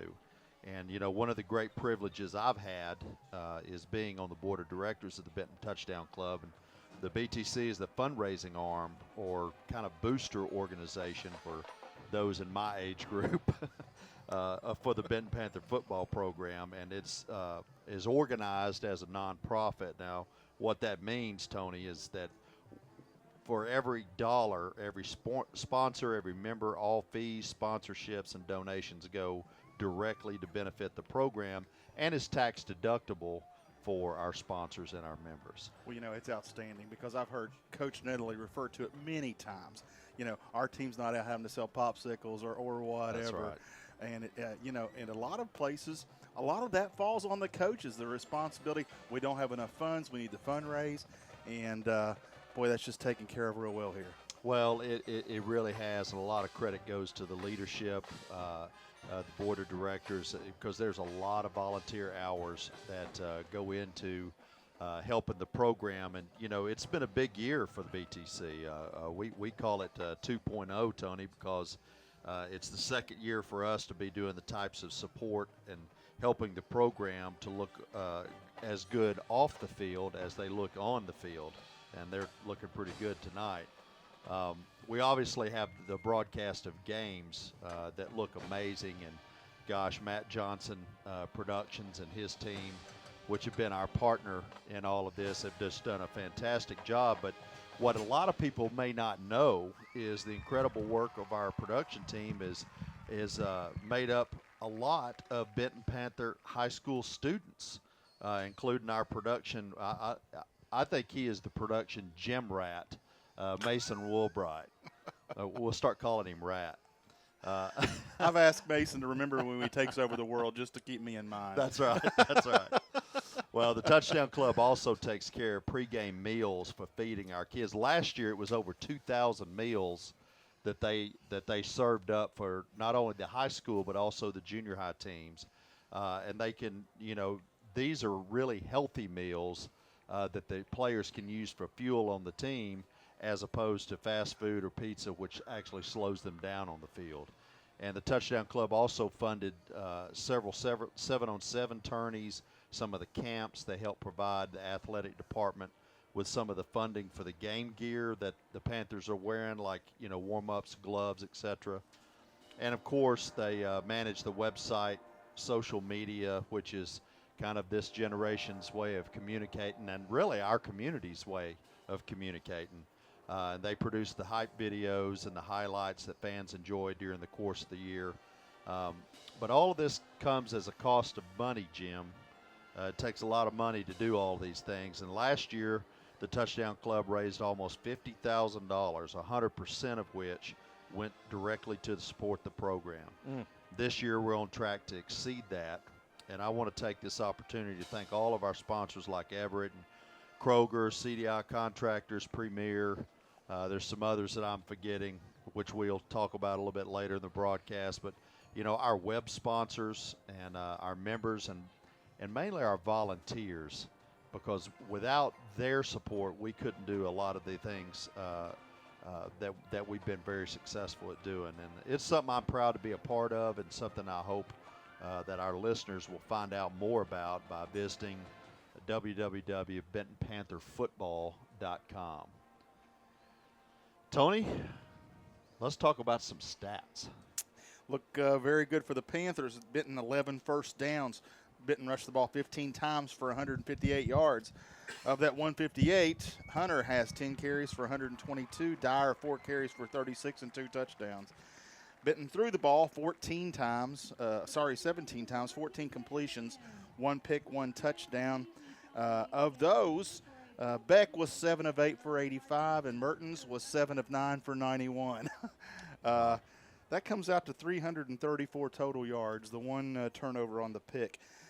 For the Jackets, they had 5 first downs. They rushed the ball 20 times for 29 yards. They were 2 of 4 through the air, no touchdowns or picks for 29 yards, 58 total yards. And Big Mel Hegwood had the big first half defensively, 6 tackles and a tackle for loss, and Bowling with 4 tackles and 2 sacks. What an outstanding performance by the Benton offense and defense, Jim. It was, and that shutout streak looks like it is still intact. 3 shutouts the last 4 games, and 2 quarters away from another one. Wonderful job by the Benton defense. Speaking of shutouts, Pine Bluff is throwing a shutout at Lake Hamilton. That would be their 3rd consecutive shutout. It's Pine Bluff 25, Lake Hamilton 0 at halftime. Parkview leading Hall 21-0 at halftime as expected. Terry, you said there wouldn't be a competitive game tonight in the 6A South. Well, I didn't think that there would be. Texarkana 24, El Dorado 14 at halftime. I need somebody to run a check on that. Hey, guys. Yeah. I'm down here with Coach Nethery. Okay, go for it, Dio. Coach, great first half. Defense is putting on a clinic in how to stop that flex bone offense there. Offense, running a little bit of a dual quarterback thing. What are your plans with the quarterbacks in the second half? We're just going to go by feel. I wanted to get Case in a couple series just so he gets some live action in there, But I'm going to start out with Nate. He's doing a fine job, so we're going to start out and do that. And then, they hadn't stopped our run yet. They hadn't really stopped our quick screens, anything like that. So pretty simple coming out. Defensively, we just got to keep the intensity coming. They hadn't gotten much on us at all. We've been hitting them hard, and hopefully we can continue to do that the first 5 minutes of the third quarter. If we win the first 5 minutes of the third quarter, we win the ball game handily, I believe. Now, I haven't watched enough film. Are you expecting them to come out with any second half adjustments on offense? I mean, it seems like, to me, and the guys in the booth, we're sitting there asking ourselves, what in the world are they going to do? I mean, are you expecting anything different? No, they're going to do what they do, I think. There's some different nuances they can do with their blocking schemes and that type of stuff. But, if they get into a deal where they start throwing the ball or whatever, then that's great for us. So I think they're going to just continue to do what they do. That's what they've done all year long, and I don't think we'll see any different. We may, but who knows? We hadn't seen it so far in any of the films. Well, Coach, it's good to see Kaysen back. I mean, he came out, had a great first half, and something I picked up on was really his ability to run the offense. Is he kind of like having a second coach out there? Sure, yeah, great. We just hadn't been through the games. He hadn't been through the battles and things, and there's a couple things. We're still a little, I don't want to say shaky, just a little rusty on some things and that type deal, but I was very pleased with how he did, and we'll get him ready for next week. Sounds good, Coach. Have a good second half. All right, guys, back to you. All right, back up in the booth. The Cardinals lead the Cubs 4-0 in the top of the ninth inning. County scores right now. Mena leads Bauxite 30-6. Bryant leading Alma in a big game out in West Arkansas 13-10. Harmony Grove leads Jesseville 32-12. And Jason Kelly has Beaver fever. Glen Rose 48. Bismarck 0 at halftime. My word. Call off the dogs, Jason.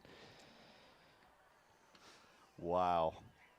Terry, I see your bride has not left the premises. You gave up on her, and she has returned. Well, I think she left, but I think her friends told her what I'd said on the air, and She came back, and if nothing else, just informed me that I'm sleeping on the couch.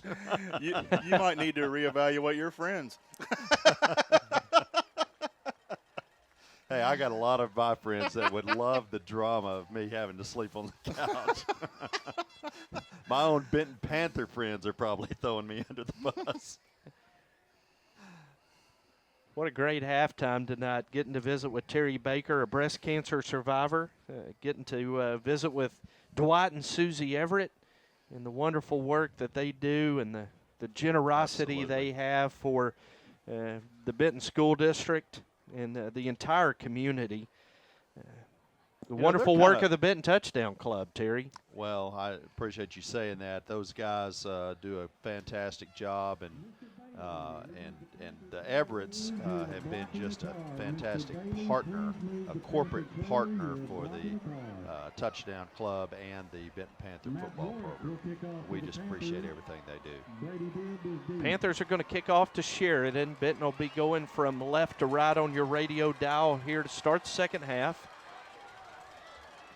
That stiff wind out of the north continues to blow, and Matt Warwick will have it at his back as he puts his foot into it and kicks it deep. It's going to bound down and through the back of the end zone, so Sheridan will start at the 20-yard line. Do want to remind you that tonight is homecoming here, and a very lovely queen in her court tonight. Anna Grace Davis and Anna Claire Rose, the sophomore maids. The junior maids, Haley Hart, Alexia Vanucci, and Olivia Garlington. Senior maids, Millie Louise Prickett, Anne-Marie Birchfield, Essence Thomas, and Courtney Goldman. And the queen, Miss Bella Slaughter. Very beautiful homecoming. And if you didn't get a chance to see it in person, you can watch it on Fidelity Local 6 on Sunday evening on the replay. 1st and 10 Sheridan here as we start the second half. See what adjustments the Yellow Jackets have made. They give it to Brown on first down, and Kyler Nitschke and Will White drop him after a 1-yard gain.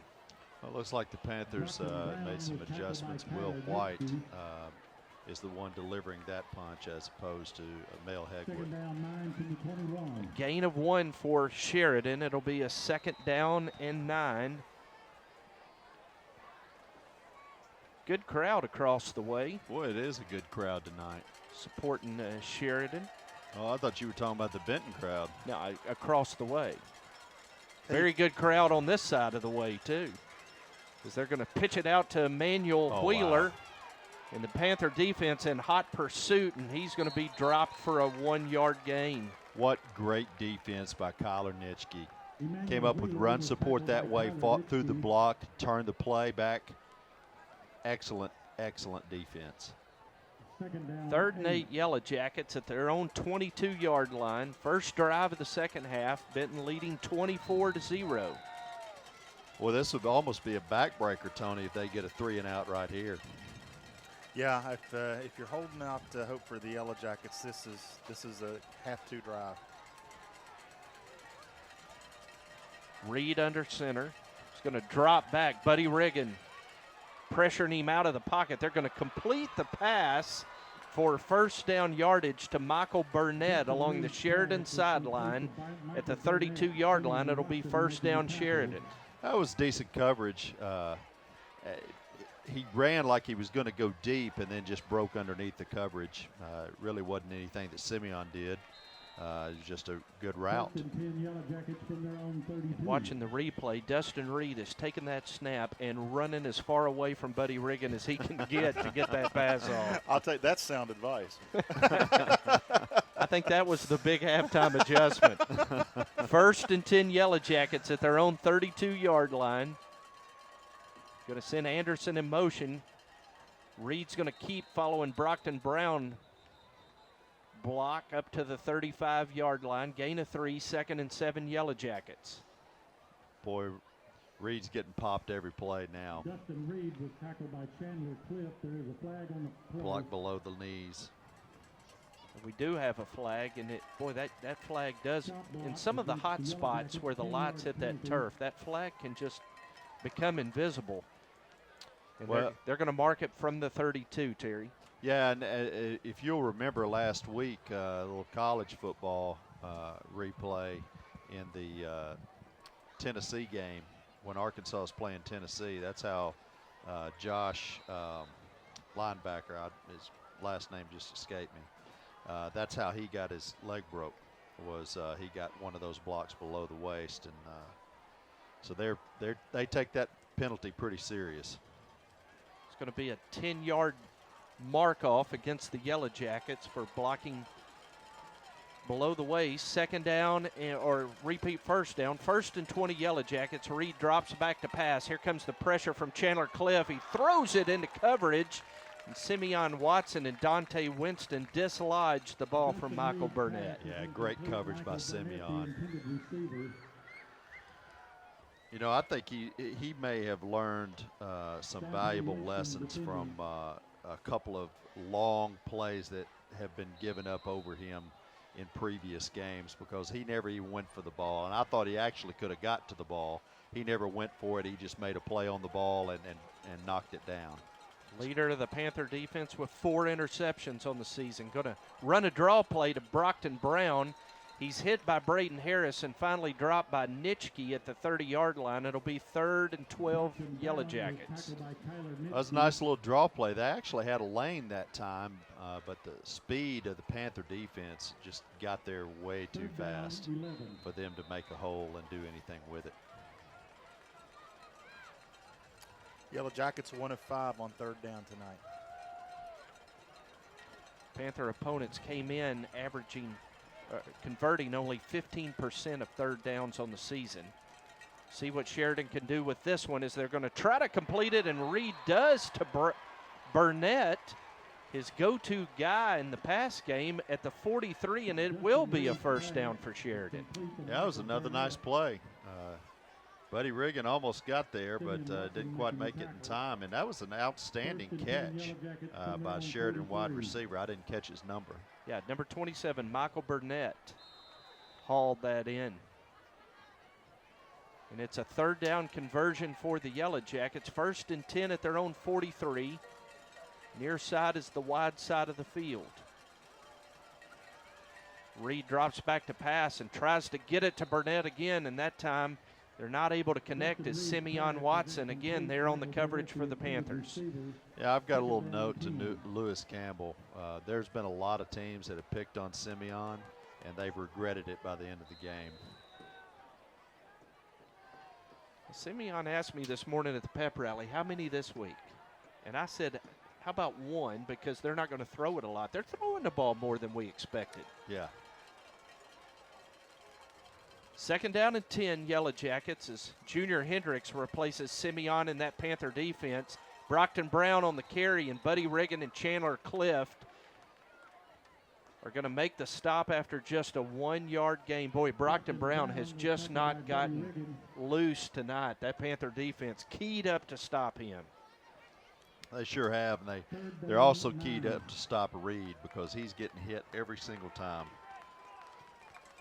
3rd down and 9 for Sheridan. The clock ticks down to 8 minutes, 40 seconds to go in the 3rd quarter. Benton leading Sheridan 24-0.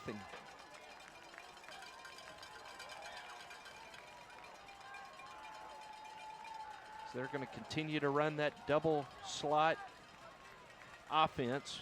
Wide side is to the near side. Reed pressured out of the pocket. There's Buddy Riggin to drop him with a sack.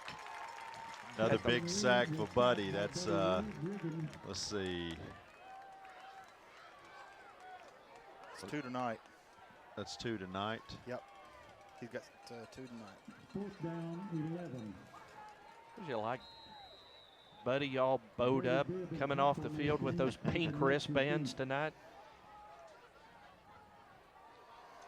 Panthers celebrate Pink Night here as Preston Stone pressures Brady Bibb on the punt. Colton Nix retreats, and now he muffs the reception, and the Panthers are going to be starting deep in their own territory all the way back at the 5-yard line. I can handle starting deep in your own territory. That was going to be bad if we gave up a turnover right there on our 5-yard line after holding them on a shutout. But fortunately, we've got the ball, 1st and 10 on our 5. And just as Scott Nethery told Dio Vanucci, Nate Beck Goes in for the first series for the Panthers on offense at quarterback. Panthers with 3 receivers to the left, 1 to the right. Going to give it to Brandon Hunter.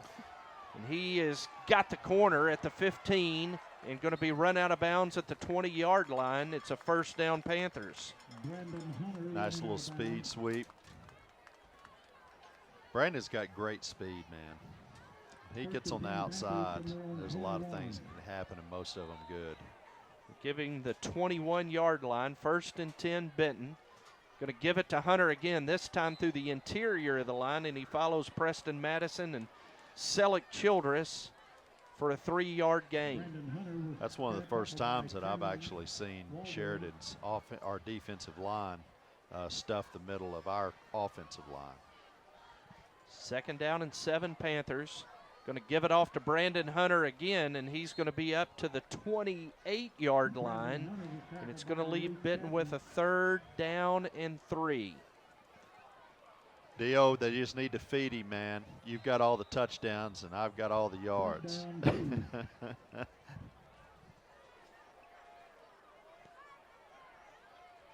to feed him again. There comes Brandon Hunter into the Sheridan secondary, breaks a tackle, breaks another tackle. He's at the 30 before he's drugged down. And Brandon Hunter ripping off yardage in huge chunks down to the Sheridan 28. Boy, he's having a great night, Tony. 14 carries, 188 yards. Wow. What did he have at Greenbrier? That was his season high, 236? Yeah, right around in there. So Hunter. Yeah, but he also had a couple of touchdowns, and he's got the yards tonight. He's just not getting the touchdowns. They're going to give it to Drew Dyer. He's got a couple of touchdowns tonight and almost got loose for a 3rd one down to the 15-yard line. And so, boy, that Panther offense was backed up to their own 5, and it doesn't matter.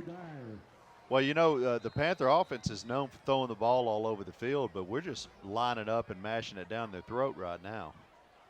1st down, give off to Drew Dyer, and Dyer fighting his way down near the 10-yard line. That's another just absolute hardcore 4-yard run.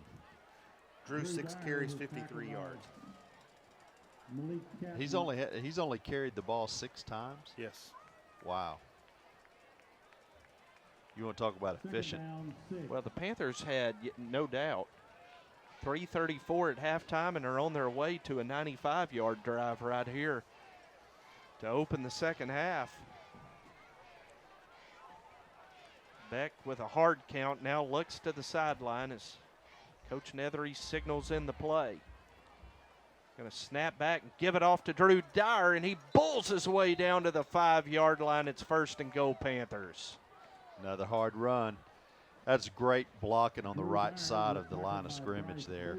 Really all the way from the center all the way down to the tackle. Just a solid push up front for the 1st down. Halfway through the 3rd quarter, Panthers have 15 first downs. Going with that extra jumbo set, Buddy Riggin, Ben Brazel, Dylan Murphy in there trying to lead the way for Drew Dyer. He's going to be down to the 1-yard line, and it'll be 2nd and goal, Panthers. He stretched it out, but he didn't quite make it. Panthers going to huddle, going to break the huddle in a hurry, get to the line, going to give it to Drew Dyer behind Dylan Murphy for a Benton touchdown. 3rd touchdown of the night for Drew. He's played an excellent game, and the Panthers offense is absolutely rolling. Well, you're talking about breaking the will of an opponent right there, Terry. 95 yards, all of it on the ground. Just line it up. I can remember a couple of drives. The year that we played, that the Razorbacks played Tennessee in Knoxville, and Sterner fumbled the ball, and Tennessee came back and ran 7 straight running plays all the way for the win. And that was that kind of drive right there. Matt Warwick boots the extra point through, and with 4:58 to go in the 3rd quarter, Benton leads Sheridan 31-0 on ESPN WPS. Hey, how are you? Good.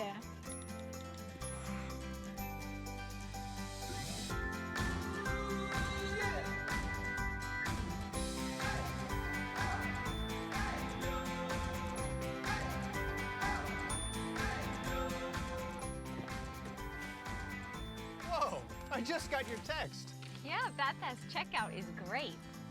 Fast, friendly checkout every day at Kroger. For many. The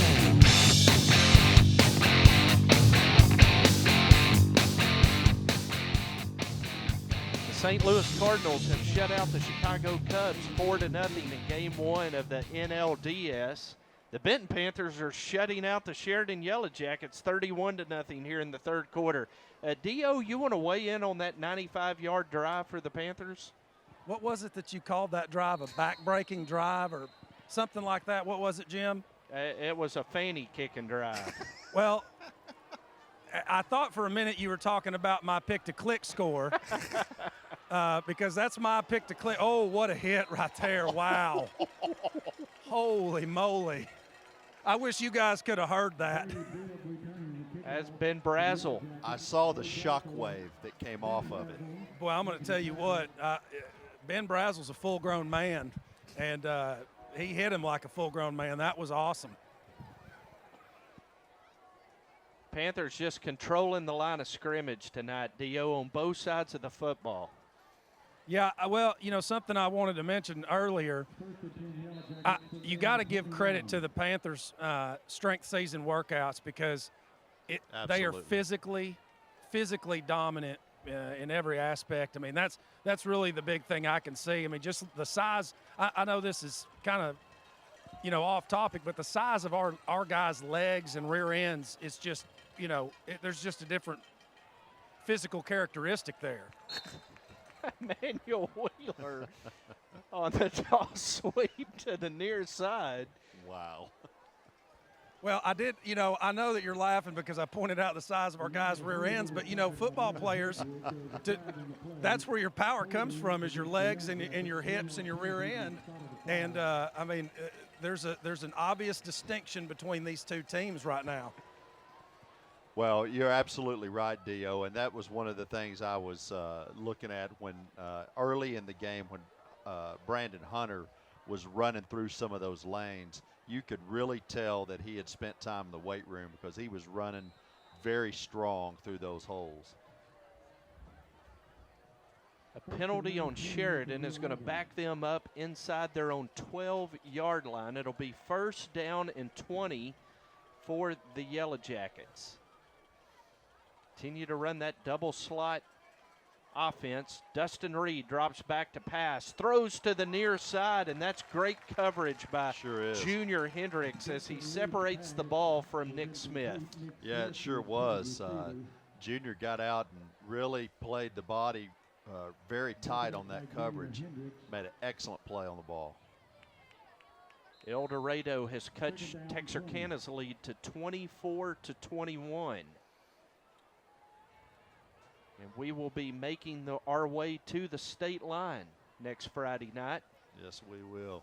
To Big Jake's? To Big Jake's. Freddie Reinhardt wants some state line barbecue at Big Jake's next week. Hey, I'm in.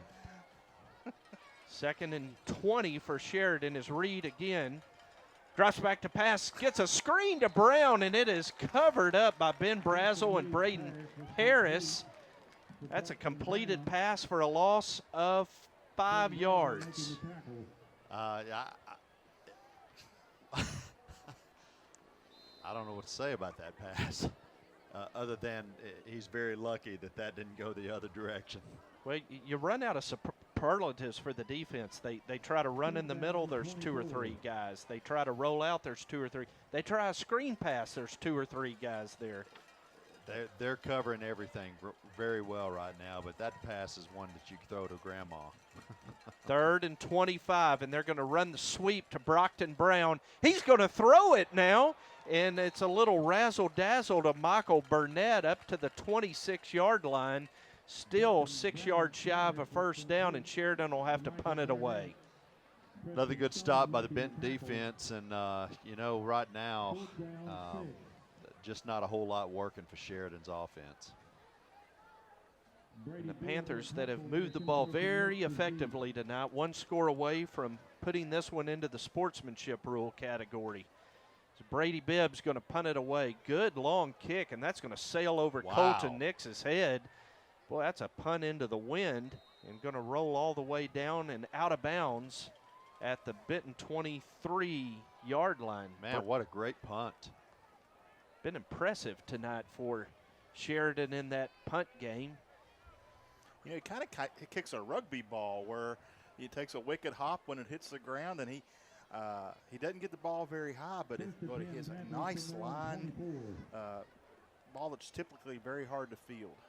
Want to remind you that tonight's broadcast of Benton Panther football brought to you by Everett Buick GMC, Kroger of Benton, First Security Bank, CDI Contractors, Premier Nationwide Lending, RKL Heating and Air, and Congo Fireplace and Patio. 1st and 10, Benton going to pass it to Colton Nix and flip it back to Brandon Hunter on the hook and lateral to the near side. And Coach Scott Nethery going into his bag of tricks, maybe to show future opponents a little something right there, Yeah, Terry. that's exactly what he's doing. They just ran a trick play, and he's just saying, you know what, I got a few of those, and we'll let y'all work on that next week. 1st and 10, Panthers at the 33. Give off to Brandon Hunter. Brandon Hunter's in the opening, and he's going to be dropped by Luke Hill, the free safety, at the Benton, or at the Sheridan 44. Another big gain on the ground for the Panthers. That's 200, isn't it, Tony? That puts him at 212. I don't think that he'll eclipse the school record, though. Of? Give off to Drew Dyer over the 40. Drew Dyer still fighting. Drew ends up losing his helmet. Well, it's because his helmet was ripped off, but no flag. Down at the 37-yard line. Who owns the school record for rushing, Terry? I think it's got to be Wallace Foote in the playoff game against Russellville. I guess about 3 years ago. If I'm not mistaken, he rushed for something like 350 or 360. Yeah, something like that. I think he had a total of 500 total yards. Yeah. Swing it out to Brandon Hunter, and he's doing his best Wallace Foote impersonation tonight. Going to be dropped at the 37-yard line, and a flag lies back at the 44, and they're going to get Benton for a hold. Yeah, it may be a block below the waist. I'm not positive on it. Did they call the holding? Yeah, it's going to be a holding on one of our receivers. It was one of those plays where I think the receiver probably wishes he could have that one back because he didn't really need to hold him. He just started to get by him, and the receiver left his hand up there.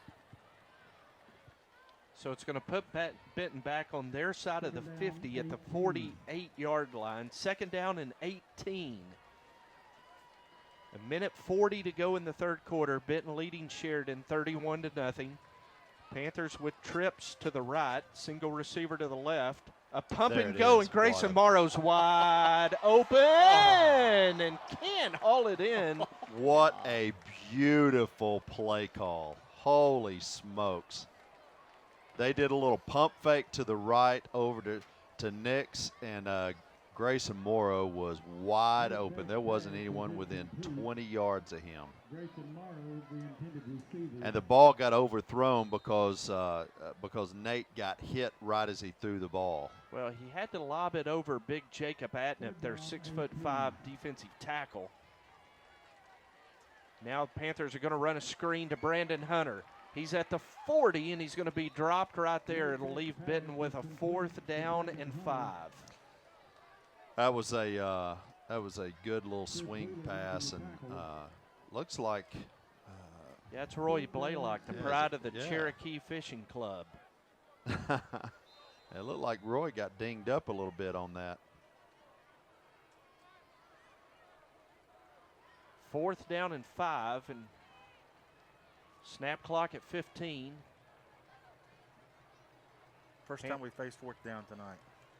Looks like Coach Nethery's over to the linesman and going to call a time out. And they do. 38.8 seconds to go in the third quarter. Panther offense is going to meet on the sideline and visit the coaching staff. try to decide what to do here with this 4th down and 5. Let's go back to last night for just a second. The Benton freshmen are now 6-0 in the season, 43-14 winners last night over Conway Blue. The Benton 8th graders are 6-0 in the season, 48-20 winners over Conway Blue. Guys, we've got a Benton junior high football program right now that's 12-0 and atop the Central Arkansas Junior High Conference standings in both 9th grade and 8th grade action. They're strong. Not only have they got a great record, but if you've been out to watch some of their games, they've got a great team. And they've got some real athletes on that team, too, that if they get an open space, it's curtains. I've been doing stats a long time for a lot of different football teams. I don't know.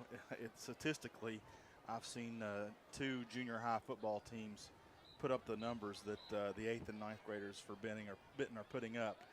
And, man, I'll tell you what, it's a tribute to Coach Shaw. He's done such a great job. Him and his whole staff, very, very talented. Well, it's not. Let's let this play go first. 4th down and 5, and it looks as if the Panthers are going to elect to punt. Braden Harris back. No, they're going to run a fake, and they're going to snap it to Drew Dyer, the up back, and he's going to run his way to a touchdown. Oh, my. Drew Dyer on the fake punt scores from 40 yards out, and the sportsmanship rule is in effect. It's 37-0 Panthers. Well, that gives them something else to work on. What a great run by Drew Dyer, who's having a monster night for Dio Vanucci. Did Dio call that one from the sideline? Did Dio call for the fake punt right there to give his man more yards? In the audible. When Nethery called the timeout, I just gave him a little wink action. I looked over at him, and I did the shoulder shrug that he does sometimes, like, hey, Coach, now's the time. If you're going to pull it out, I needed 6 more points. Hey, but let me tell you something. I do have to say, I really do feel sorry for number 4 for Sheridan. I don't mean to be mean to the guy, but that's the second time that he had to face Drew Dyer one-on-one. And it's really a mismatch.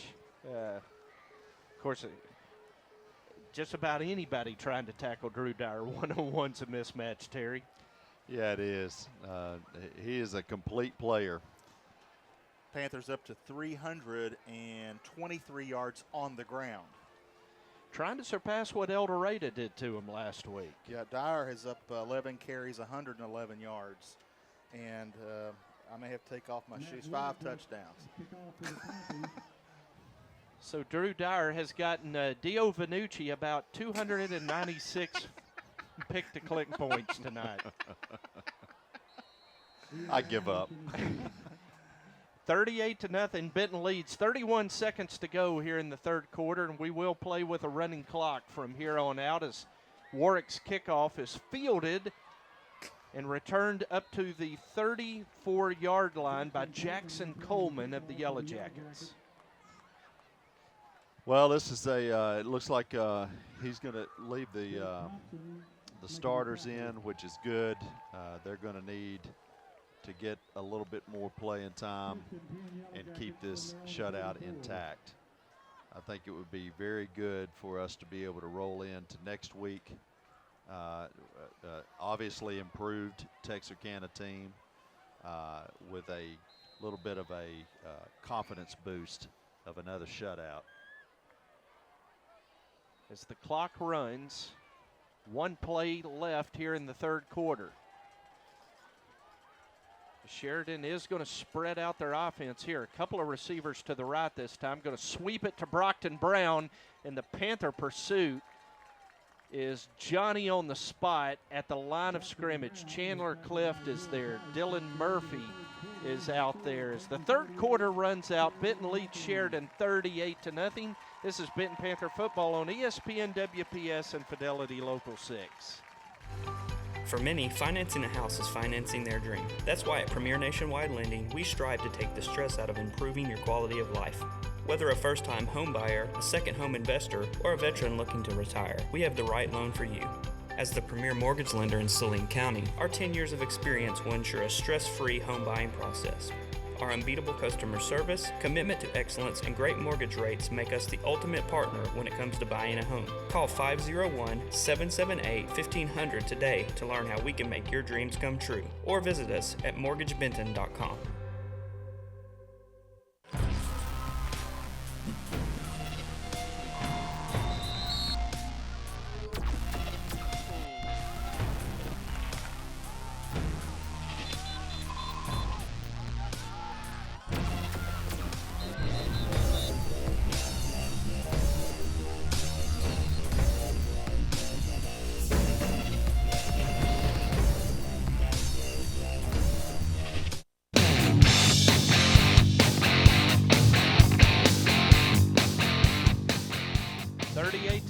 Benton leads Sheridan here as we start the fourth quarter. Panthers looking to keep that shutout streak intact.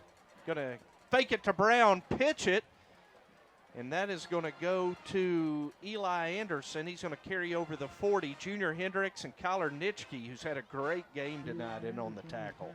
Well, the Panthers had that covered really well, and Reed just made a great pitch with really a couple of guys hanging on him. Got the ball out and was able to get, I guess, 6 yards?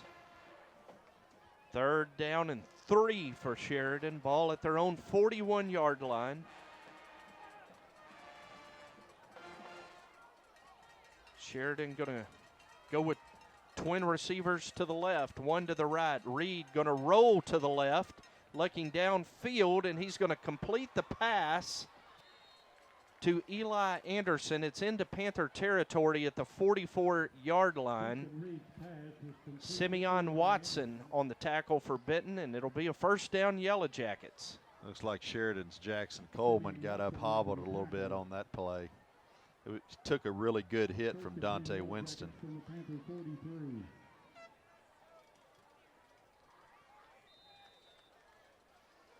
Obviously, Matt Johnson was impressed. 1st and 10, Sheridan at the Benton 43-yard line. Reed again running for his life out of the pocket. Runs away from a sack by Will White, and he cannot get away from Chandler Cliff, and there's a penalty marker lying at the 43-yard line. Chandler Cliff pulls him down, and Braden Harris is hobbling off the field. Yeah, I didn't see what happened there, including on the penalty, but it appears to be an offensive penalty blocked below the waist. Boy, that explains both. Yep, it sure does. Yeah, it was laying right where Braden Harris was down on the ground.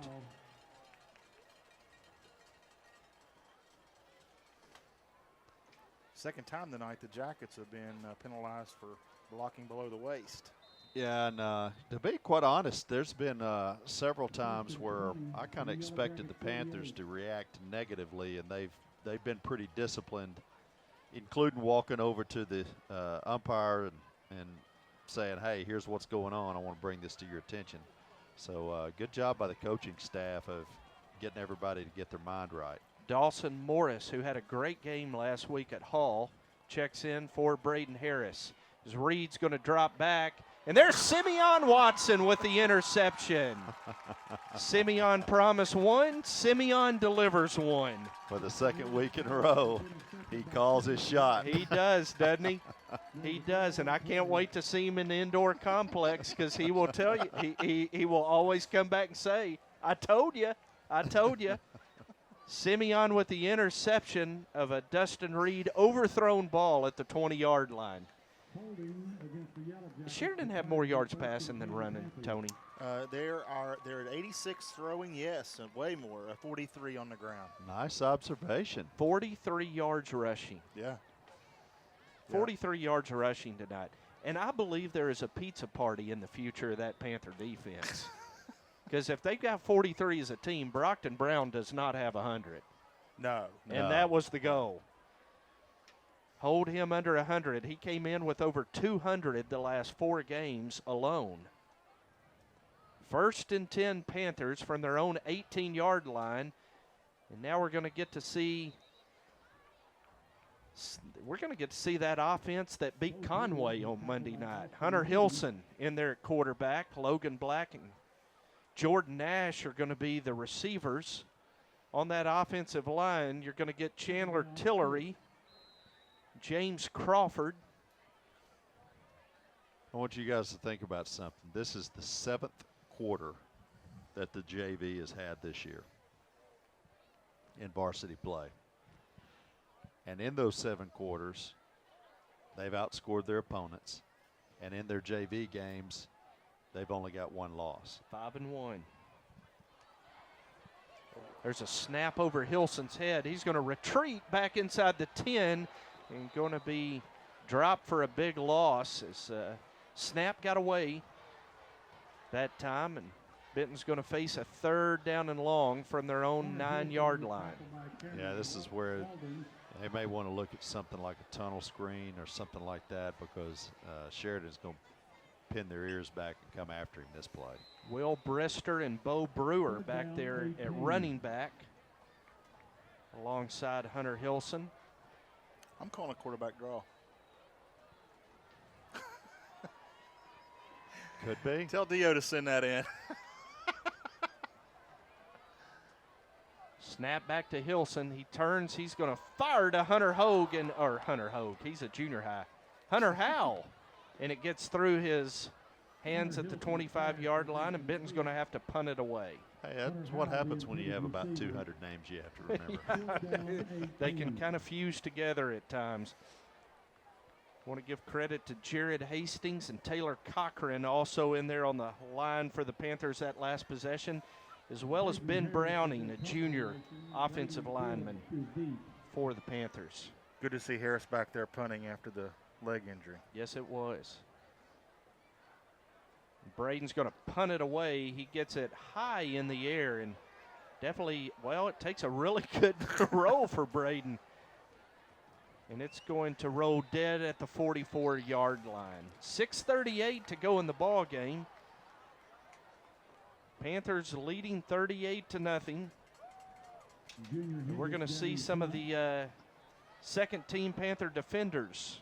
Now, Bill Williams, good to see him, a senior. Going to get some time on this series out there. Joe Nally, another senior on that Panther line. Blake Edwards, a sophomore, going to be at defensive end for the Panthers. Jake Thompson, who is a special teams animal in there as well. Braylon Alcorn, Dawson Morris, and Will White at linebacker, and the Panthers are going to jump offside. You know what? I think the referee is offside. I think him running from the Sheridan side across the line of scrimmage to the Benton side, I think our linemen saw him out of the corner of their eye, and they jumped. Penalty on the back, Judge. Yeah. 1st and 5 now for the Jackets. And they're going to hand it off to Brockton Brown. He's over the 35-yard line. I believe that was Dawson Morris in there on the tackle for the Benton defense. Boy, quite a challenge for this JV defense right now. You've got the pizza party on the line. You've got the shutout on the line. Time this to is bow pressure you back. time. No doubt. 1st and 10 Sheridan at the 34 of the Panthers. Reed going to give it off to Brown again, and he's going to be over the 25-yard line. Braylon Alcorn on the tackle for the Panthers. It's a pickup of 8, and it'll leave Sheridan with a 2nd and 2. Well, this is a good time to get some great experience for some of these younger guys. And you know, I was talking about the JV team earlier. If you take the success that they're having, and then the 2 junior high programs that you guys talked about, those all 3 of those classes are going to be on the same team, and that's going to be a special bunch. And the 2nd down play is going to be. I don't think he made it. Snowed under by the Panthers. Joe Nally and Will White in there on the tackle. They gave him a good spot, and I think he's still a little short. He's probably going to be about, looks like about a foot short. 3rd down and a foot, according to Eagle Eye Terry Benham. Big down for the JV defense. crowding that line of scrimmage, daring Sheridan to pass. They give it to Brockton Brown. He's going to have the first down, but barely. That's right. That's an excellent stop by the Panther defense. It is very apparent. Well, I say that. It looked like they were trying to go into a hurry-up offense because I think they're trying to make sure that they score. Yeah, Sheridan continuing to go with their first-team offense here, trying to get it in the end zone. Ball down at the Panther 22. 1st and 10 Yellow Jackets. 3:45 to go in the ball game. And now Reed's going to drop back to pass, and he's going to hit Burnett on the slant down to the 10, give him the 9. And it'll be 1st and goal Sheridan. Well, that slant's been open all night. They've done a good job of reading the coverage and throwing into that. About the only time they missed that, Tony, is whenever we've either had Mel or Buddy coming up the middle. Would be nice to see Bill Williams get back there. Senior that's fought through an ACL injury, rehab to come back. Now Dustin Reed falls down before the play can develop. Perhaps got his foot stepped on. It's going to be a loss back to the 13-yard line and 2nd and goal Sheridan. Well, here we are. This is the 3rd goal line stands that the JV defense has had. And this is going to be the last time Sheridan has the ball in this football game. And let's see if they can dig in and hold them out. Terry Benham cheering hard for the shutout. Absolutely. 2nd and goal Sheridan, going to run the play to the right. Reed drops back to pass. He tries to hit Emmanuel Wheeler, and they say he comes up with a catch. Touchdown Yellow Jackets with 2:25 to go in the football game. Well, so much for the shutout. Although I'm not totally sure about that. Terry Benham is close enough, lobbying for the replay official to take close a look enough. at it. Huh? 38-6. Here's the replay. How about the slow-mo instant replay right there? As Sheridan's extra point try comes up empty. I lobbied as hard as I can. 38-6, not 38-0. That shutout goes away, but 38-6 Panthers with 2:25 to go. I think the AAA next year probably implement a rule that all scoring plays will be reviewed by Terry Benham. Well, it's easy to review. If they're against us, it never happened. And if it's for us, then it was absolutely clearly a touchdown. I'll tell you, it's nice. We have the benefit of looking. Dio, was that a catch? Terry Benham's dying to know. Well, it sure did look like to me that he trapped it on the ground. Thank you. I don't have the advantage of the replay. I was 20 feet away, and I really don't think that he caught it. That's a trap, says Homer. In sympathy to Miss Paula Benham and Miss Mandy Gardner, we're going to give them 6. Maybe Terry won't have to sleep on the couch tonight. I'm already on the couch. I've got nothing to lose. As Stroh is going to put his foot into it, and Brandon Hunter is going to catch it at the 10. He's back to the 20. He's in the middle of the field. He makes a cut to the outside at the 35, at the 40, and Brandon Hunter is going to return it to the 44-yard line. Brandon Hunter came into the ball game tonight averaging 43.3 yards per kickoff return, and he returns that one 33 yards. He's working hard. As they wind the clock, 2 minutes and counting left in tonight's 6A South Conference game. Guys, this is going to be the Panthers' 10th consecutive conference win. Sure is. Are you telling me that return hurt his average? It hurt his average. That's what I'm saying. Wow. 1st and 10 Panthers at their own 43-yard line. Hunter Hilson at quarterback, going to give it off to Bo Brewer, and Brewer is going to surge up to the 47-yard line, following a block from Kyle Mayfield. Taylor Cochran also in there blocking. Senior Chandler Tillery, who did a wonderful job escorting today at the homecoming pep rally. Second down, 6. With a good block there on that play as well for the Panthers. Also, nice solid run by Brewer. Antonio Fuller in the backfield for the Panthers. He's wearing number 3 on this play. Second down and 6, and Antonio's going to get the carry. He's over the 50-yard line and down to the Sheridan 47 as the clock ticks under a minute. Many of the Panther fans are rising to their feet on the near side. Third down,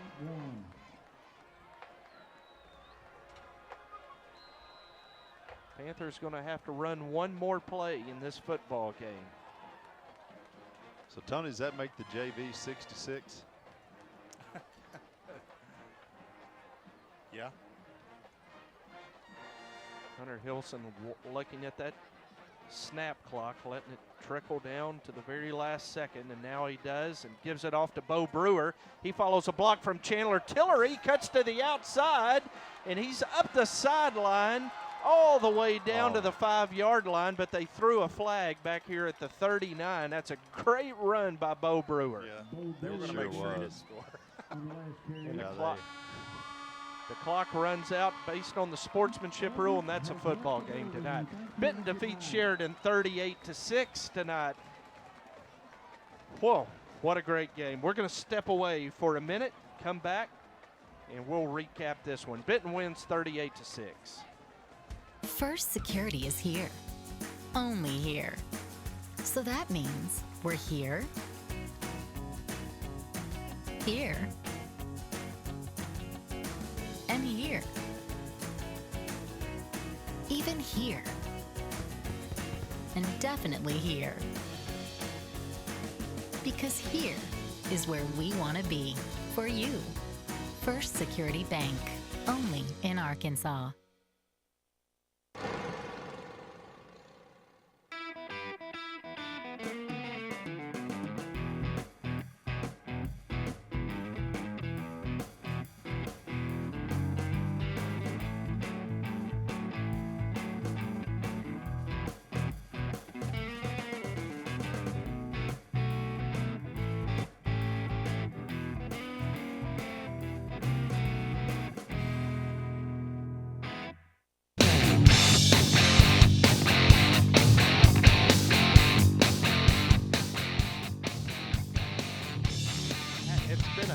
Homecoming tonight here at the Palace on the Parkway. The Benton Panthers defeat the Sheridan Yellow Jackets 38-6 on a night that Bella Slaughter was crowned homecoming queen. The Benton Panthers pick up their 10th consecutive 6A South Conference win. Terry, I guess the only is that they didn't throw the shutout there at the end. Yeah, it would have been nice to have had that shutout, and mainly just because of the confidence that it would have continued to give to our junior varsity players. And but what a great night for football tonight. It's nice fall weather, and the Panthers certainly put on a show. We're going to go down to Dio Vanucci with head coach Scott Nethery. Thanks, guys. Coach, dominating performance. You handled it both sides of the ball, and it seemed to me like your defensive line and offensive line, it came down to the line of scrimmage. I mean, what's your opinion of the game there? Yeah, I thought our D-line did a great job of controlling the line of scrimmage. And, I can't say enough about our defense to be able to, keep – I don't know how many yards they got or anything like that, but I'm going to tell you, they did a great job. There's only one time when we're starting defense. No, maybe twice if they got down there and they kind of threatened a little bit. But I can't say enough about our defense. Play assignment football and just tore them up, really. Well, we were talking in the booth. I think the defense is going to be owed a pizza party by somebody because they held him to, what is it, guys, 54 yards? 53. 53 yards rushing by their senior running back, Brockton Brown. So good night on defense, like you said. I mean, they really did a good job of gap control. And I heard Harris, they started throwing the ball a little bit more in the second half. What adjustments did he make there to handle that? Well, it really wasn't just a lot of adjustment there. He just making sure our TBs, we were playing man, just straight up man, and trying to get our free safety over the top, and he struggled a little bit there. So it's just kind of just got lulled to sleep, to be honest with you. Well, that first drive, that long drive when we muffed the punt, you drove the ball 95 yards, not a single passing play. Very un-Nethery-like on the Benton offense, but I mean, a dominating drive. We called it a back-breaking drive. I mean, was that designed that way? Did you want to just drive it down their throats? No, they hadn't stopped the run all night. So I just said, we got to get down here and score, and let's put the game away. And that's all we want to do. And if they're not going to stop it, we're going to continue to run the football. Good deal. Well, good game, Coach. Look forward to next week when you take on Texarkana. Thanks a lot. All right, guys, we're going to head back up to you. Like we talked about, I know, Terry, some of your keys to the game, and I think we met all of them, held their big-time running back to 53 yards. I mean, that's pretty awesome. We knew Sheridan hadn't faced a defense quite like ours, and, Coach Harris dialed up the right kind of defense to stop it. And then on the other side of the ball on offense, like Nethery said, they couldn't stop the run, so he just ran it down their throats. At 53 yards, and that's not just all Brown. That's total. That's total. Oh, that's rushing total. Offense. Yes, that's total rushing offense. Wow. How many did Brown end up with? Do you have that, Tony? No, I just have their total. Okay, we'll get that from Bobby McAllister when we go into the complex. But 53 yards allowed to a team that had gone over 300 yards 4 weeks in a row, with a running back that had gone over 200 4 weeks in a row. Terry, what can you say? Well, and that's just the point. If you want a measuring tool, you look at the last 4 games that Sheridan's played, including a game against El Dorado, and he's had over 200 yards a game. He comes into the Palace tonight and gets absolutely run over by the Benton Panther defense. And the flip side of that is the Panther offense, Tony, just a well-oiled machine tonight. Well, that's Benton goes 18 first downs, 31 rushes, 326 yards. Scott was exactly right. They could not stop the run tonight. About 11 yards a carry. Passing between Beck and Merton, 16 of 21, 1 touchdown, 1 pick, 200 yards passing for 526. A total offense, the 1 turnover. For the Jackets, they go 10 first downs. They rush the ball 31 times for 53 yards. Uncharacteristically, though, they threw the ball better than I thought they might. They were 9 of 13, 1 pick, 1 TD, 111 yards for 164 yards of total offense, and they had the 1 turnover. Individually, Hunter goes 15 carries, 212 yards. A big night for him. Drew Dyer goes 11 carries for 111 yards. He had 4 rushing touchdowns and 1 receiving touchdown. Beck goes 9 of 11 for 109 yards. Burton goes 7 of 9 for 91 yards. Nix caught 6 balls for 94. Hunter caught 6 balls for 53. That was Dyer, 6 balls for 53. And Hunter caught 4 balls for 53. On defense, guys, I had the Panthers for 5 sacks tonight. I'm not sure what that makes the season total. Brazel was the leading tackler with 8 tackles. Hegwood right behind him was 7 and a tackle for loss. Riggin was 6 tackles and 2 sacks. Nitschke was 6 tackles, a tackle for loss, and an interception. Murphy had 6 tackles. So what you come up with when you face an offense like this is a lot of primary tackles, a lot of assists, a lot of gang tackling, a lot of hard to tell who made the tackle, and a nice team effort on defense. Well, you're playing a team that is a predominantly run team, and you come out of that game with 5 sacks. Yeah. Unbelievable. And you put Mel and Buddy together again, you combo that 12 tackles combined. 12. If you put Mel and Buddy together, they had 13 tackles, 2 sacks, and a tackle for loss. And I know tonight was a little different. We saw them on the field together a lot as to where we normally don't. But, boy, they've just been unblockable in the first six games of this season. It amazes me. And it really does start at the line of scrimmage, and that's just as y'all were talking about it. And they've just been dominating. I don't know what Buddy's 40 time is, but his first step is about as quick for a big boy as I've ever seen. I mean, he's in the backfield a yard or two, it seems like, at the snap. unblockable, and then even if you do somehow get in open space, we saw what he did to Coylin Jackson a couple of weeks ago. So here's where we stand. The Benton Panthers will go to Texarkana next week.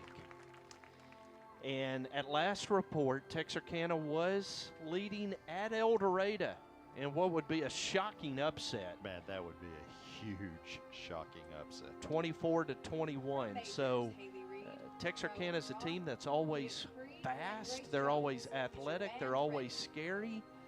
And after being beaten thoroughly by Pine Bluff and 3 Texas teams, sometimes you don't know what you're getting out of Texarkana. And that's where the Panthers go next Friday, Terry. Well, it'll be a good football game. It'll be another road test for the Panthers. Hopefully we'll give them the two-headed monster at quarterback again, and the Panthers will be ready. And I think our defense will be ready for whatever Texarkana has. Defense usually travels really well. That's the great thing about defense, is it travels really well. And, you know, if Sheridan, that's one measuring stick now that we have between, the offense that likes to run the football. This offense, this was their bread and butter. This is the girl they brought to the dance, and we shut it down tonight. Totally and completely. So the Panthers win tonight, 38-6. It has been an outstanding night of Benton Panther football as the Panthers go to 5-1 overall and 3-0 in 6A South Conference play, as those of you on Fidelity Local 6 are getting a good look at the Panther scoring plays here in review.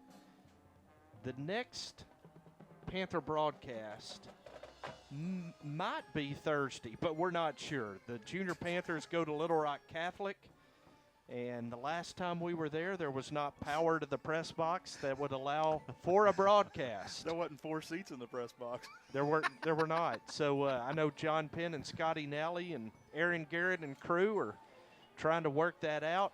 If so, that game kicks off at 6 o'clock on Thursday. There will not be an 8th grade game, just a 9th grade game. Thursday night at Little Rock Catholic at 6 o'clock as they look to go 7-0. And, of course, next Friday the Panthers go down to State Line Avenue to play the Texarkana Razorbacks at Razorback Stadium at 7 o'clock. We'll be on the air next Friday at 6:30 on ESPN 690 AM and Fidelity Local 6. Hey, Jim. In Benton. Yes, sir. Hey, I just wanted to break in real quick because I wanted to give a little shout out to the future Panthers 6th grade team, the future Panthers Patriots. We travel to Sheridan tomorrow to take on their 6th grade Yellow Jacket team at Sheridan Stadium. So we're hoping to do a little bit of the Benton magic on that 6th grade level. Love it. And I got a couple of parents listening tonight, so I just want to give a shout out to our boys. The future of 6 years from now, we'll be broadcasting, watching these kids as they're seniors. Awesome. Go Benton Panther Patriots. Beat Sheridan tomorrow morning down there in Grant County. Good luck to you guys. We want to thank tonight Matt Johnson. Boy, he always does an awesome job producing our broadcasts. Mason Woolbright, Tamika Tate, and Aaron Garrett did a wonderful job running the cameras tonight and really bringing you some great images, not only of football action, but of the band and of the homecoming court. Tonight, appreciate Dalton Parker and Barrett Pfeiffer on graphics. Everybody behind the scenes that makes this happen. Appreciate Terry Baker, Dwight and Susie Everett, our halftime guests tonight. And we appreciate Freddie Reinhardt, the #1 fan of the Benton Panthers, who will be eating at Jake's Barbecue next Friday in Texarkana. And if you want to join us down there, you're more than welcome to. We're Benton proud. It was a great night for a Benton win. 38-6 over Sheridan. Until next week, go Benton.